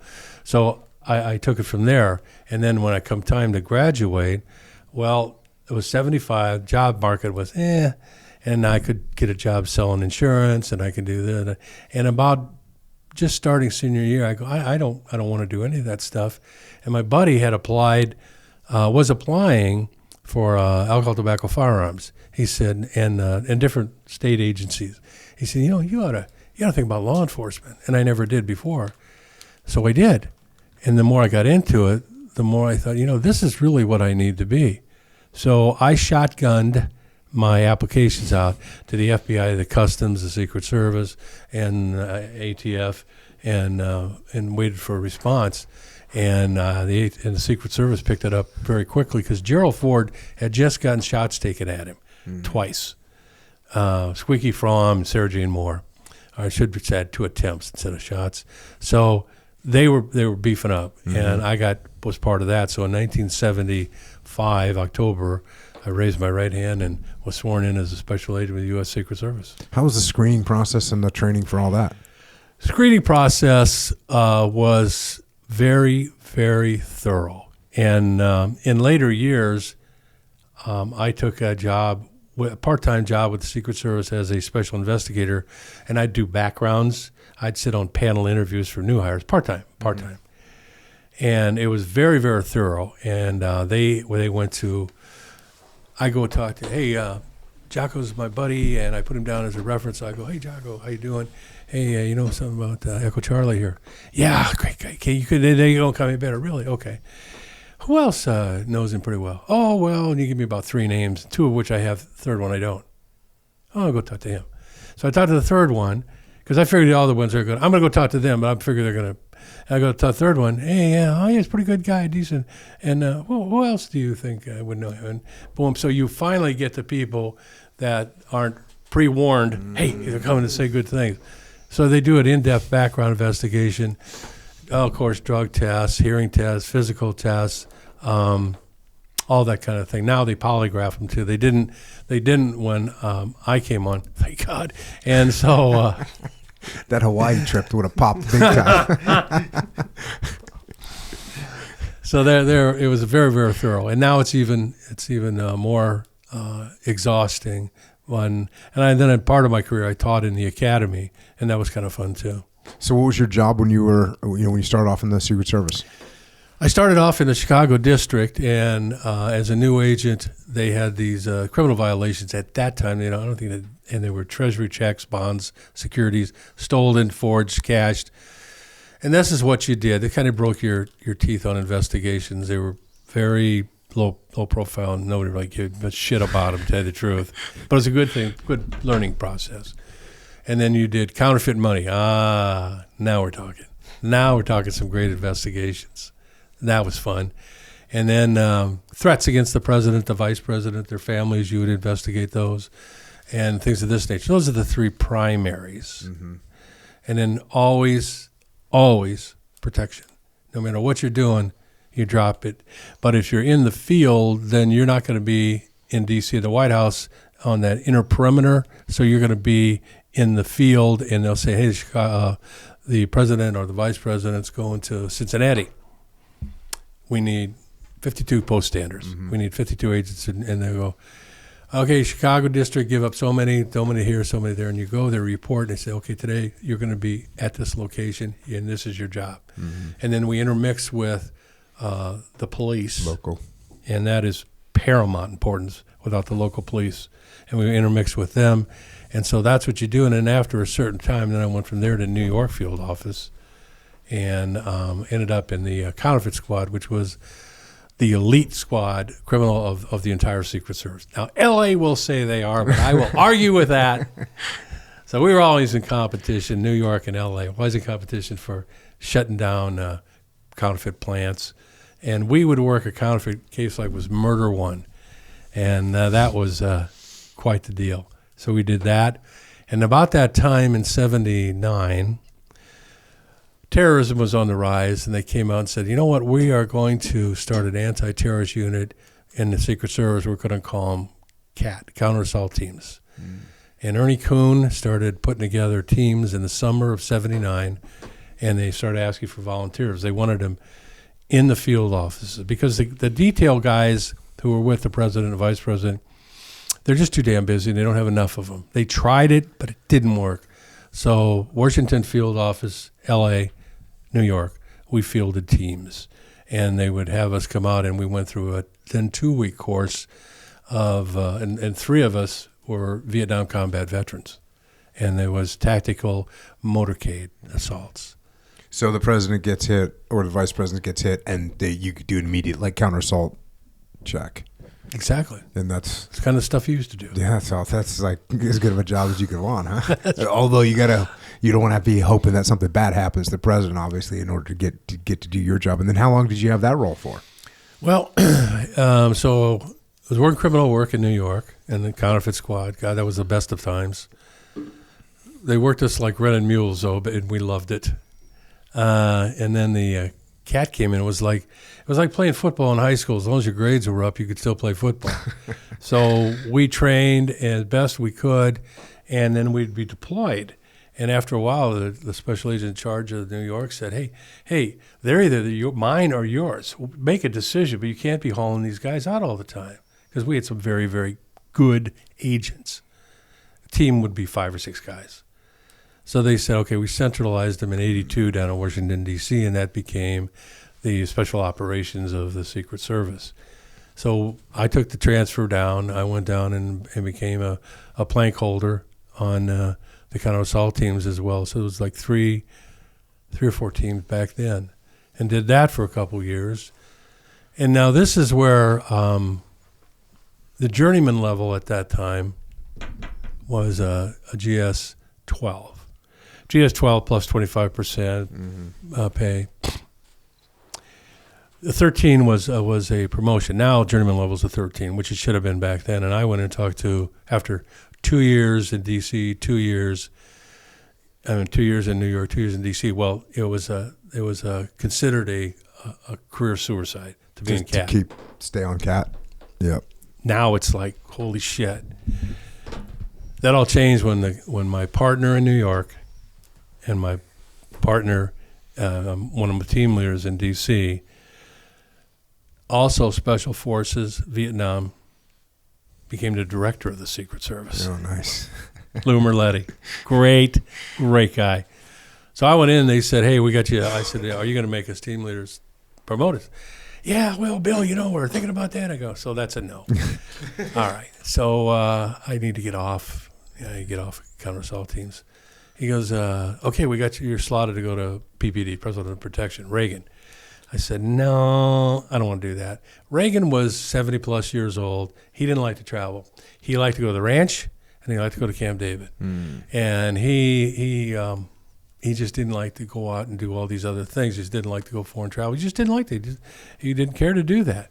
So that meant his agents were not getting the experience of going out and doing advance work as much as George Bush. George Bush was nonstop travel. Reagan would call him in his office and say, from my lips to your ears, this is what I want you to tell so-and-so.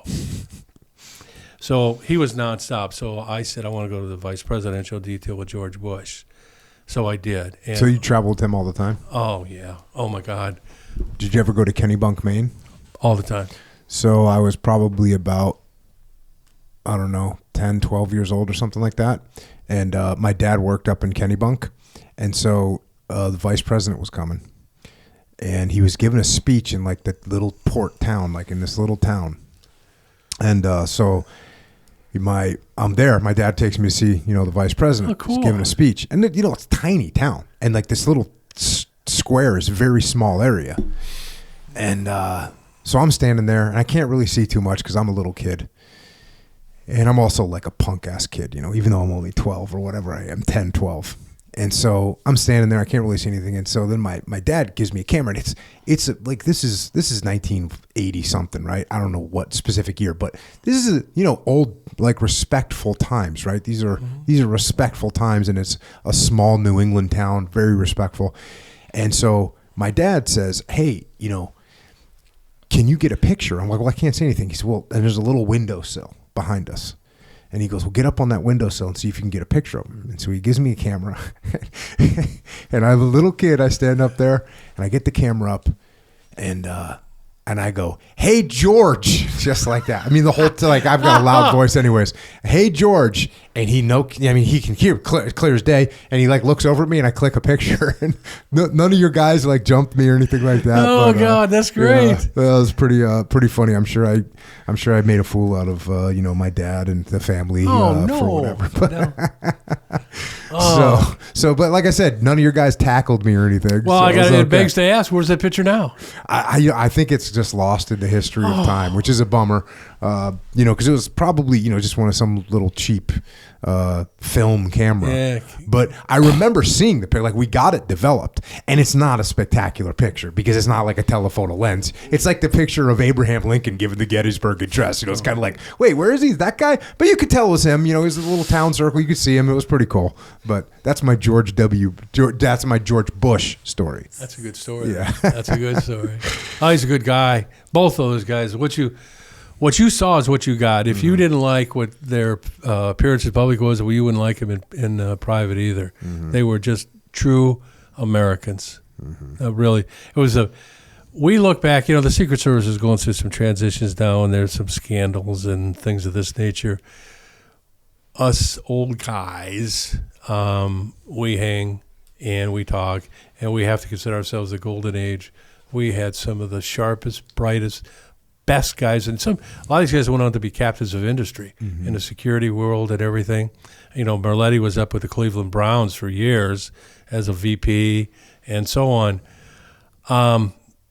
But back then, my God, we had good. Competition was incredible. I was going to say, I imagine just the screening process, and not just the initial screen to get in, but like the screening as you go up the chain of command and you get those billets. Like, how many people do you have to select for in the whole country?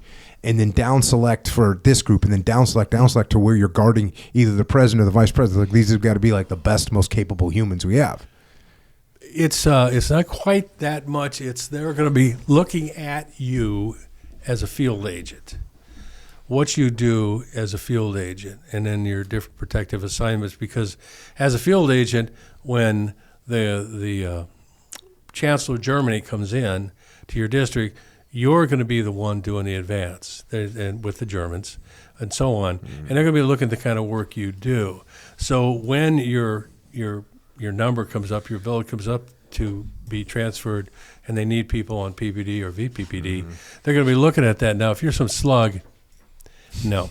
Got a great story about one guy who was came to New York. I won't mention his name, but he was very, very much overweight. Now, most of us guys, very fit, PT tests and all that. He was very, very overweight. And we're like, oh, God, he was from Doodaddy, Mississippi or something. Hey, how you guys doing? And we're, oh, man, this guy. He gets there, and he starts going out and locking up the world. He goes out to Bedford-Stuyvesant in Brooklyn and starts bringing in these check forgers. And next thing you know, his new name was sheriff of New York City. And I go, my God, this guy was good, but he was very much overweight. And the boss would go to him and says, God damn it, you got to lose some weight. You're too damn fat. He goes, oh, no, I know, sir, I know. And then best line I heard, he's up there and says, are you losing weight yet, son? And he goes, sir, they hired me fat. Well, a guy like that, no. But he went to Miami and made just set up a whole new career of locking people up and doing things, organized crime down there. And so, no, he was not going to go, or somebody of this nature. And then if they get not a bad apple, I don't want to say that, but if they get to somebody that doesn't fit in or can't fit in, they won't be there long. Or they'll bury him. And another interesting thing, too, is that one thing you got to always understand when you're in protection, and you've protected enough people to understand that you're not there, friend, you're there to protect them. And when I first got to the VP detail, the special in charge they bring them in groups of 10 to a dozen, so that the vice president comes out, or Reagan comes out one day, and he's got all new agents around him. They just bring them in, so slowly they interject new people. So we're in the kind of where their orientation. And I'm in there with the other new guys, and the special in charge kind of gets in, and just his little greeting. He said, George Bush is one of the finest men that I've ever met. Truly is. And he did a little bit of his background. World War II pilot, shot down, da-da-da. And he says, he's got this resume, you just won't stop. Probably our next president after Reagan. But he said, George Bush obviously knows my name, of course. And he knows my wife's name. He knows my children's name. He knows my anniversary date.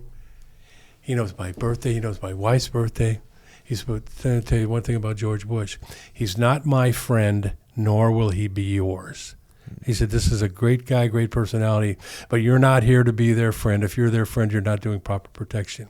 If we detect anybody trying to be their friend, you won't be on this detail. Mm-hmm. And that was the way it was, because you're not their friend. You're there to work. Yeah.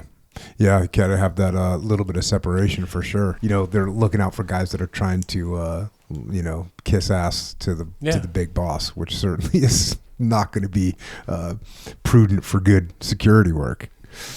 So how long? What year did you retire from that? 2001, before 9/11. 2001, I got an offer from Ford Motor Company that I couldn't refuse. Mm-hmm. So I went to Ford Motor Company and executive operations. I was a manager there and I did security work for when Bill Ford and Nick Shayla would travel, go out there doing advances and travel with them as security, and for the World Trade Center, the New York World Headquarters, the New York Ford Motor Company World Headquarters, and the Research and Engineering Center you had security fire people there, so you'd have 50, 60 guys that you were responsible for to do that when you weren't traveling. And how long did you do that gig for? About 4 years, and then they started downsizing because the auto industry was starting to slide. And Ford had some great top-end people, and they saw it all coming. And when it really hit, they were the only ones that didn't take a bailout. Yep, they are. And they were in position. They had repositioned, and I was making a lot of money. And my number two guy was not making that kind of money. Good, but certainly not I was making. And when they called me in and said, "Hey, great job, Bill. You've done a wonderful job. What do you think about this buyout thing here?" And I looked at him thinking, who the fuck do I got to kill for this? I came from the government. We didn't have buyouts. You just left.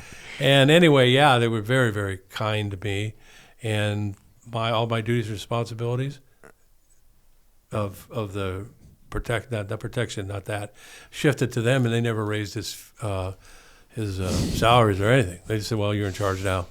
No. And so this is what kind of things they did. Mm-hmm. They were very, very good about it, and hence they ended up surviving without a bailout. And then how long did you do that for? About 4 years. 4 years? Yeah. And then what came after that?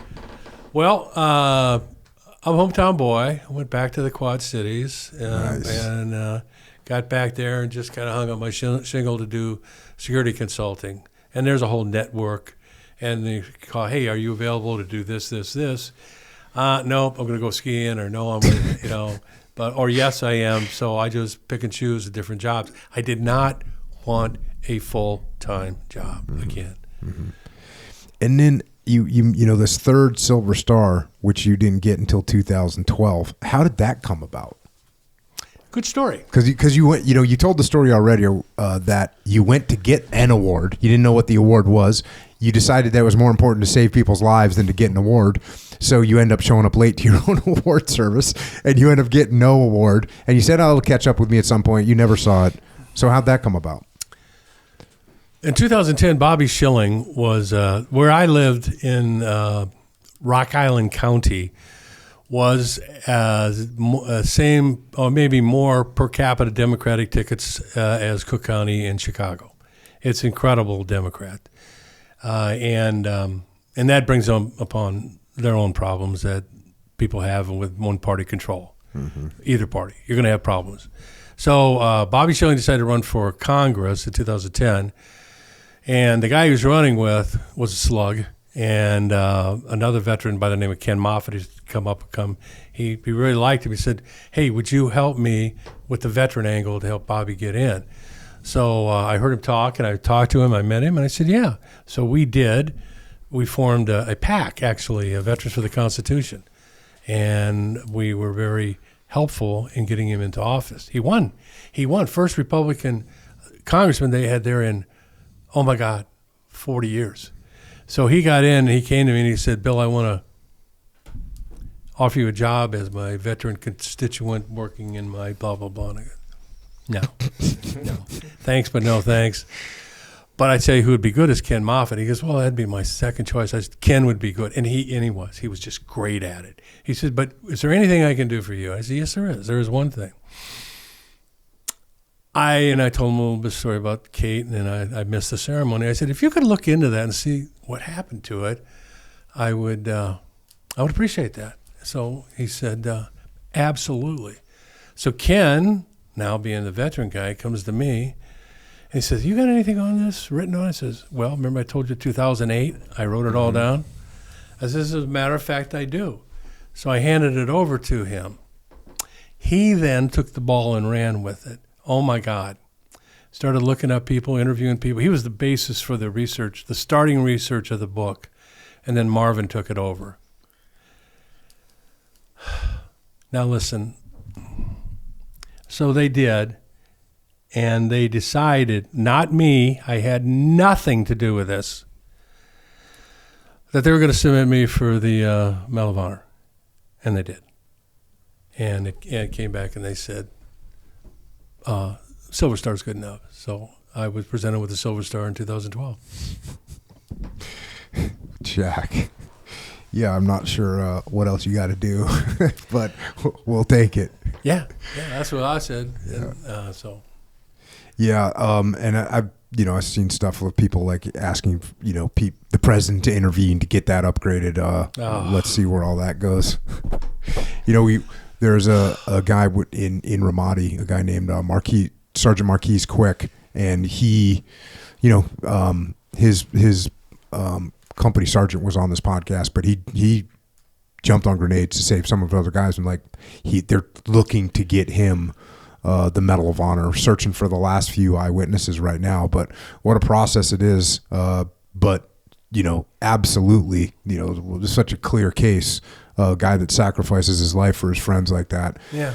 And but the process of going through, and I'm just tangentially know what's going on because I'm friends with Dan Pinion, who's the functioning force to try and make it happen, and just seeing from the outside what he's doing to try and push that forward.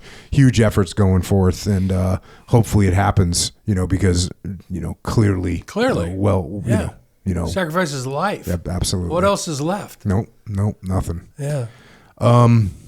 So what are you doing now then? Well, I did. I was telling you I was a special investigator for the Secret Service part-time. They had called me up, and I did that for 9.5 years. I didn't even know I was doing it. I was still doing contract work, too.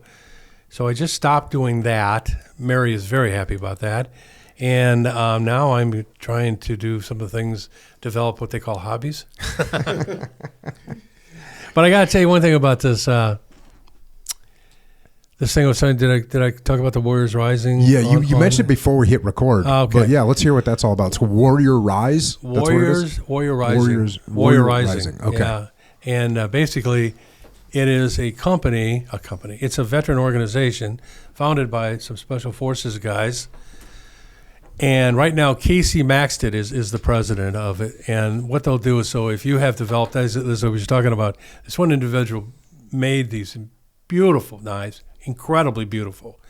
And they were well worth putting them into production. But he didn't have the foggiest idea what he needed, a business plan. He needed business, how do you get finances? How do you do a HR? How do you set up a factory? How do you do all these things? That's what Warrior Rising does. They bring these guys in and they take them to school, literally, put them through a school where they learn how to run a business, how to create a business, how to run a business, and they help them all along the way. And then at the end of this, we're just coming up to one now in Iowa in March. There's going to be a shootout event. All different kinds of guns will be shot, but that's a fundraiser. Then a dinner where they'll have a Shark Tank the night before, and a top 5 or 6 will present their ideas to this panel. And they're not all veterans. They're captains of industry type people. The panel is all captains of industry. Panels, yes. And then they'll decide who they're going to fund beyond. And it's really a cool deal. And then they have this dinner, which I always go to and freeload and drink for free and eat whatever they have. And I spoke at one of them, so not that one, but a different one. You earned your food and booze. Yeah, that's right. Pay me, I'll just eat this here, okay? So and they do this, and they do a very, very good job of it. Warriors Rising. So it's a good, worthwhile. Do you know the website by any chance? I think it's warriorswising.com, to tell you the truth. Cool. That's awesome. And then, so does that get us up to speed of where we're at right now? Yeah, pretty much. So you're working on another book. What's the next book? The Mike Force book? Yeah, it's going to be about Daxiang, and it's moving at the pace of a glacier right now. See, Kate was simple in that I had control of all this stuff, and I could find out all this other stuff. But this has got another Mike Force unit coming in from the Trang. We have a Ranger unit, a guy named Luttrell, Sergeant Luttrell. Mm-hmm. He had a Arvin Ranger unit, which was pretty shit hot, and they were inserted on top of one of these hills, kind of like a Firebase Kate type of hills, and they had three American advisors, like a major, a captain, and him as a sergeant first class, all killed. And plus most of this command structure the Rangers killed, but he organized them, and the last day they were there, he took those Rangers, he led them off that hill with air cover and got them to safety, and he received the Medal of Honor. Mm-hmm. Gary Byrick at Special Forces, medic at Daxiang, received the Medal of Honor. Incredible. Mm-hmm. He's passed. Incredible what he did. So there's a lot of moving parts in this thing. And I can focus in on the 4th Battalion and the 1st Battalion, but then I got to bring in all these other things. Like there was more caribou shot down there at Daxiang than the history of caribous in Vietnam. Mm-hmm. And they had brought in this thing, Stinger, who could shoot artillery rounds off the back, bunker penetrating rounds off the back of their platform. A lot of hot shit thing was going on there, and they're tough to bring in all together. Yeah, no, that's good. That's definitely a bigger chore than the one where you kind of owned everything yourself. And it lasted for 6 weeks. Yeah, as opposed to 5 days. Yeah. And are you still doing like you mentioned a little bit consulting and speaking and stuff like that? Yeah. When you feel like it. Speaking now, there'll usually be some money involved, unless it's some organization So they get a hold of me and I'll say, well, what do you got going, and do that. Yeah. Nice. So does that get us up to speed? I think so. And people can find you. You got captain-hawk.com. That's where people can find you. I think best to go to the website, and that's. Yeah, that's right. You just said it. Yep, captain-hawk.com. Yeah. That's where when I Googled you, that popped up right away. Yeah. Awesome. Echo Charles, you got any questions? Yeah. To clarify the Warriors Rising, is it Warriors Rising or Warrior Rising? Warrior, singularly. Singular. Okay. No S. No. Okay. God, I say that. I hope I'm right. We'll look it up. We'll make sure. Yeah. We'll confirm. We'll connect people.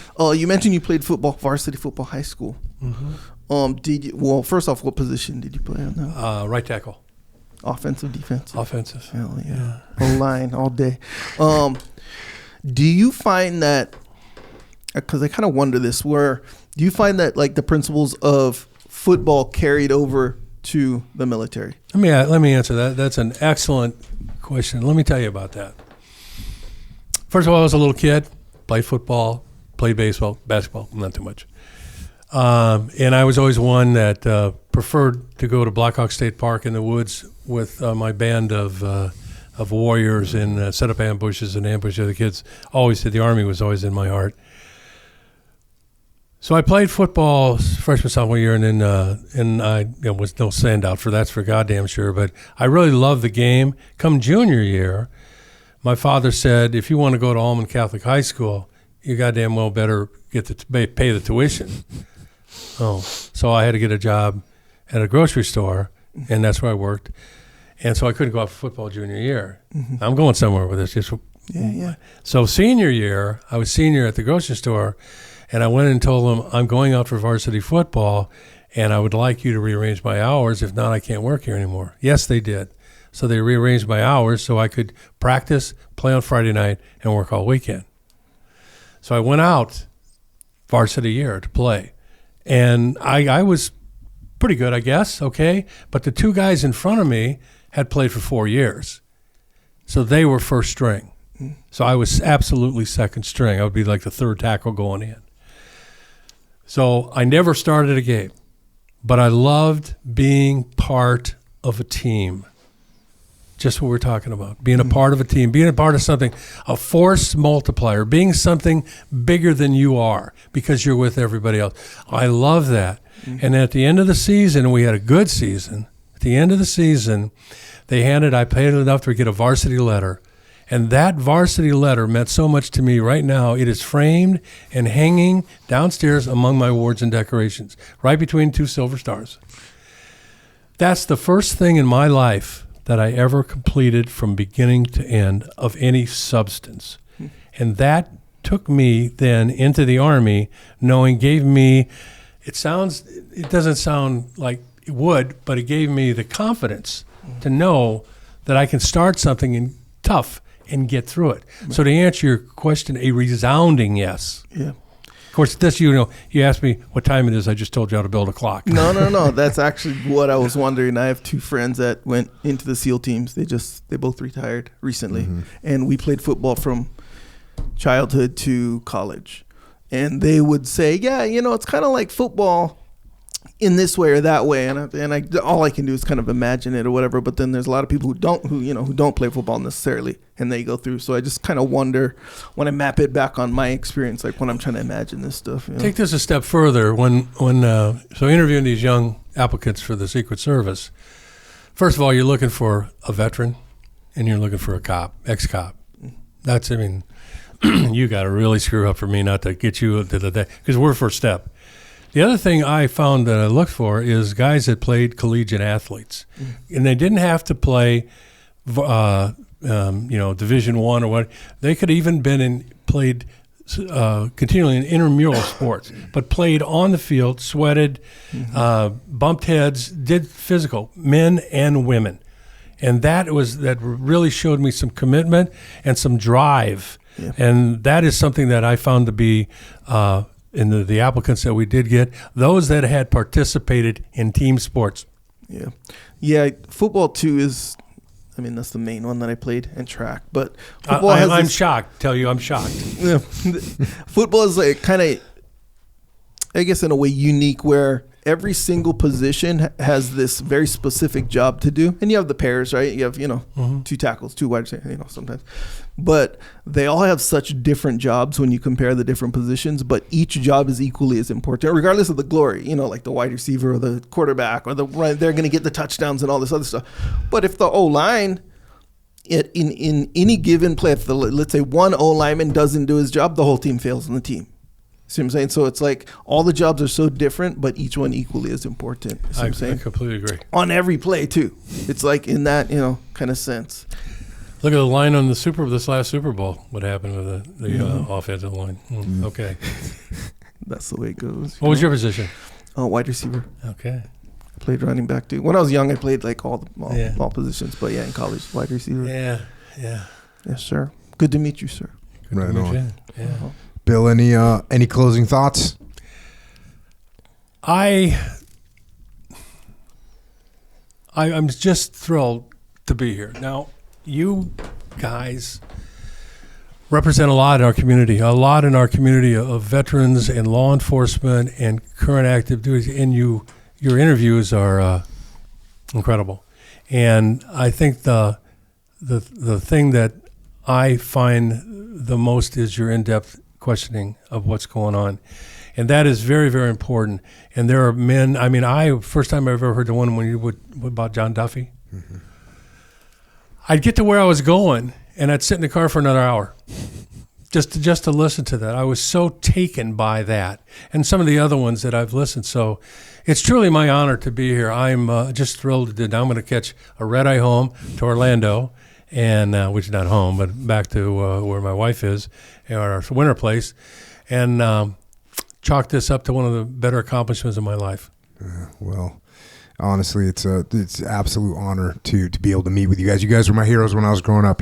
That's what matter of fact, I get asked, like, if I go back in time, where would I do? What where would I go? What would I do? And I always say, I'd be a SEAL in Vietnam. That's what I'd want to do.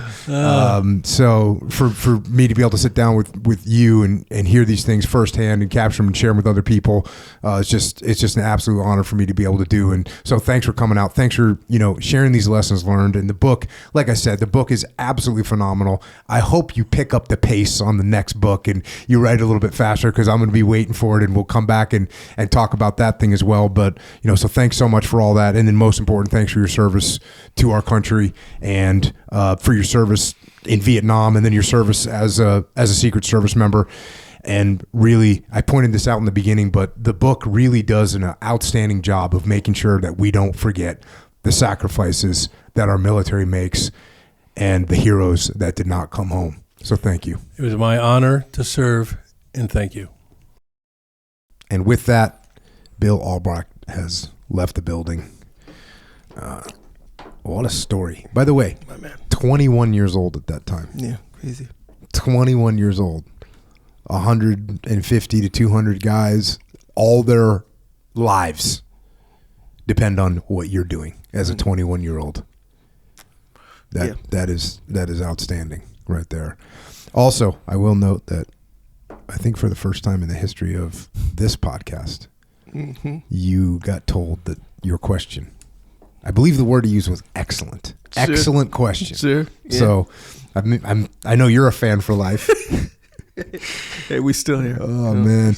And that's the crazy thing is, like, you read this book, and that book is about 5 days. And even the story he just told, and he covers the Mike Force stuff in the book Abandoned in Hell in like a page and a half. Oh yeah, I was wounded again. And then you start hearing like a little bit of context around those situations.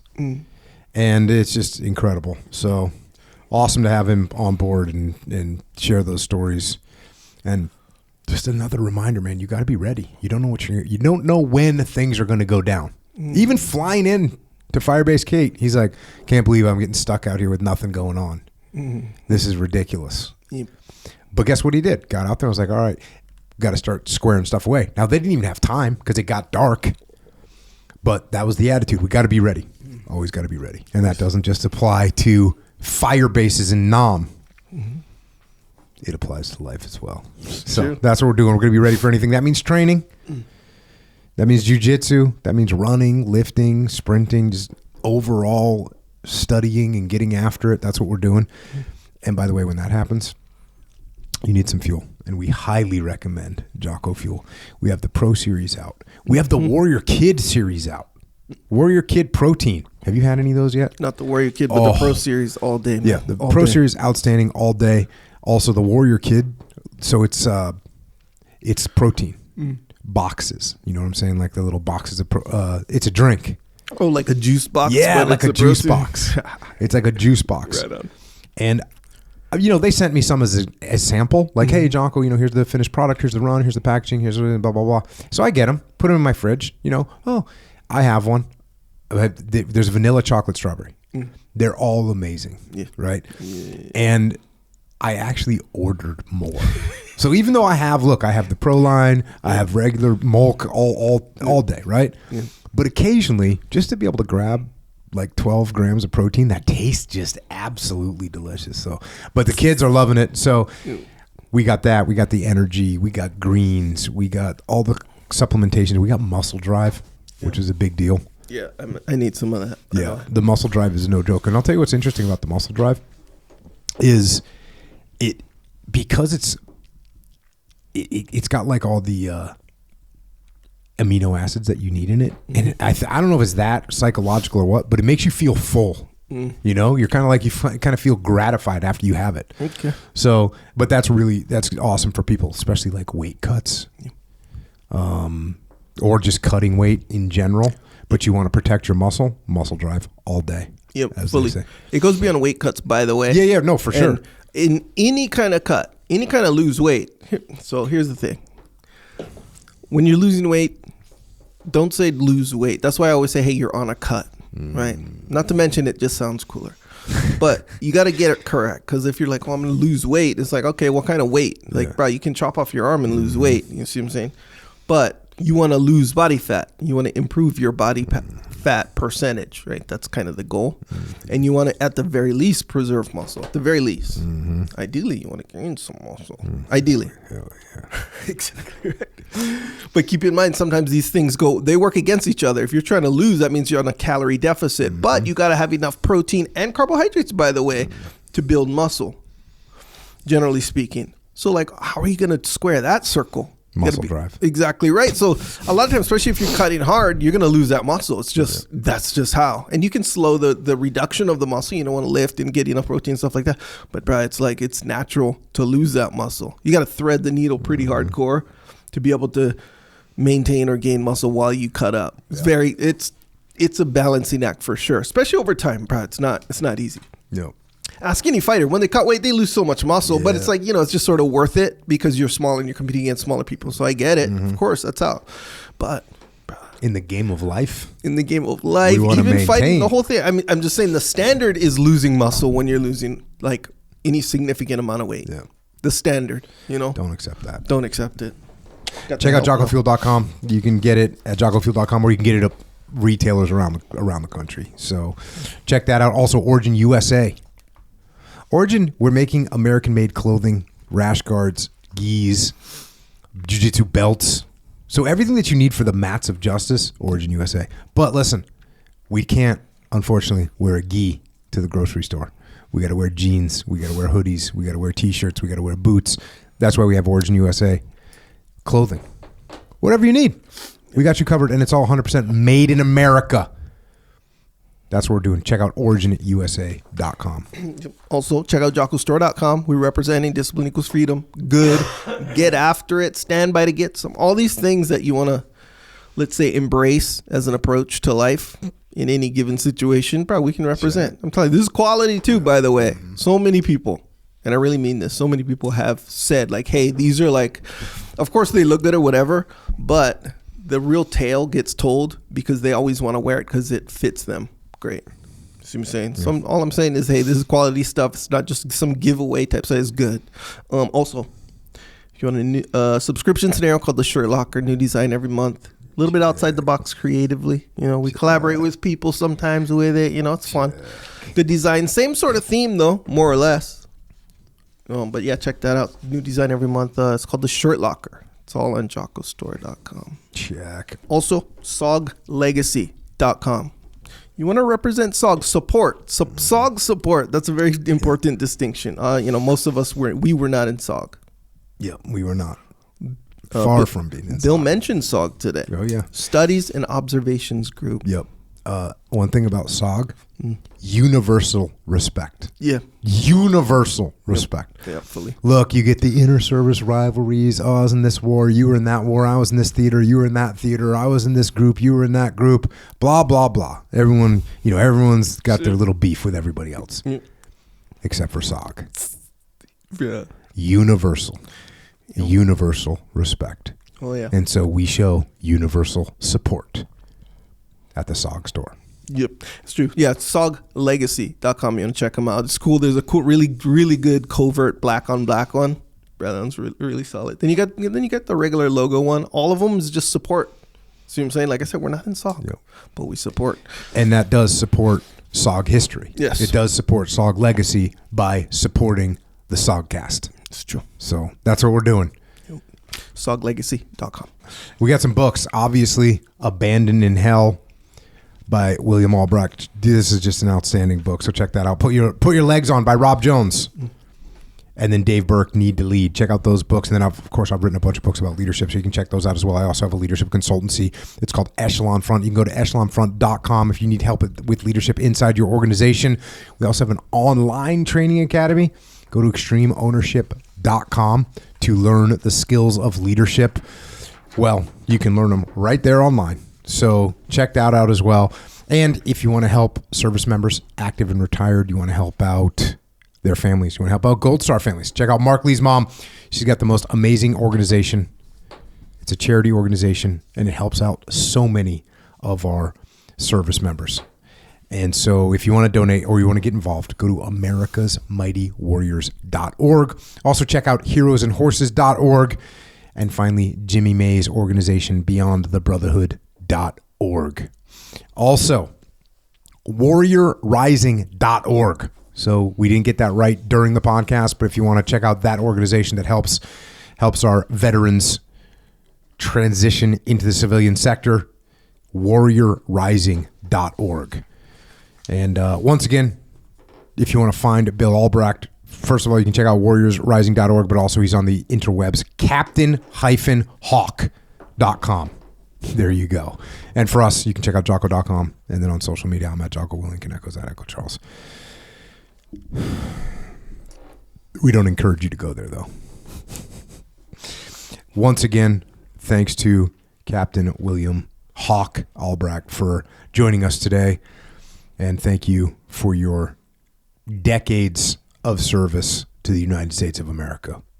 We are indebted to you. And thanks to all the military personnel out there around the world right now, and to all of our veterans, with a solemn salute to our Vietnam veterans who fought and sacrificed in that war and did their duty to the utmost. Also, thanks to our police, law enforcement, firefighters, paramedics, EMTs, dispatchers, correctional officers, Border Patrol, and Secret Service, of course, and all other first responders. Thank you for doing your duty here on the home front to protect us and everyone else out there. Just remember that no matter how bad things get, and no matter what you're up against, and no matter how bleak things might appear, you can find a way out. Even if, like Bill Albracht, you have to make that way out. You have to make it yourself. So no matter what, keep fighting. And that's all I've got for tonight. Until next time, this is Echo and Jocko, out.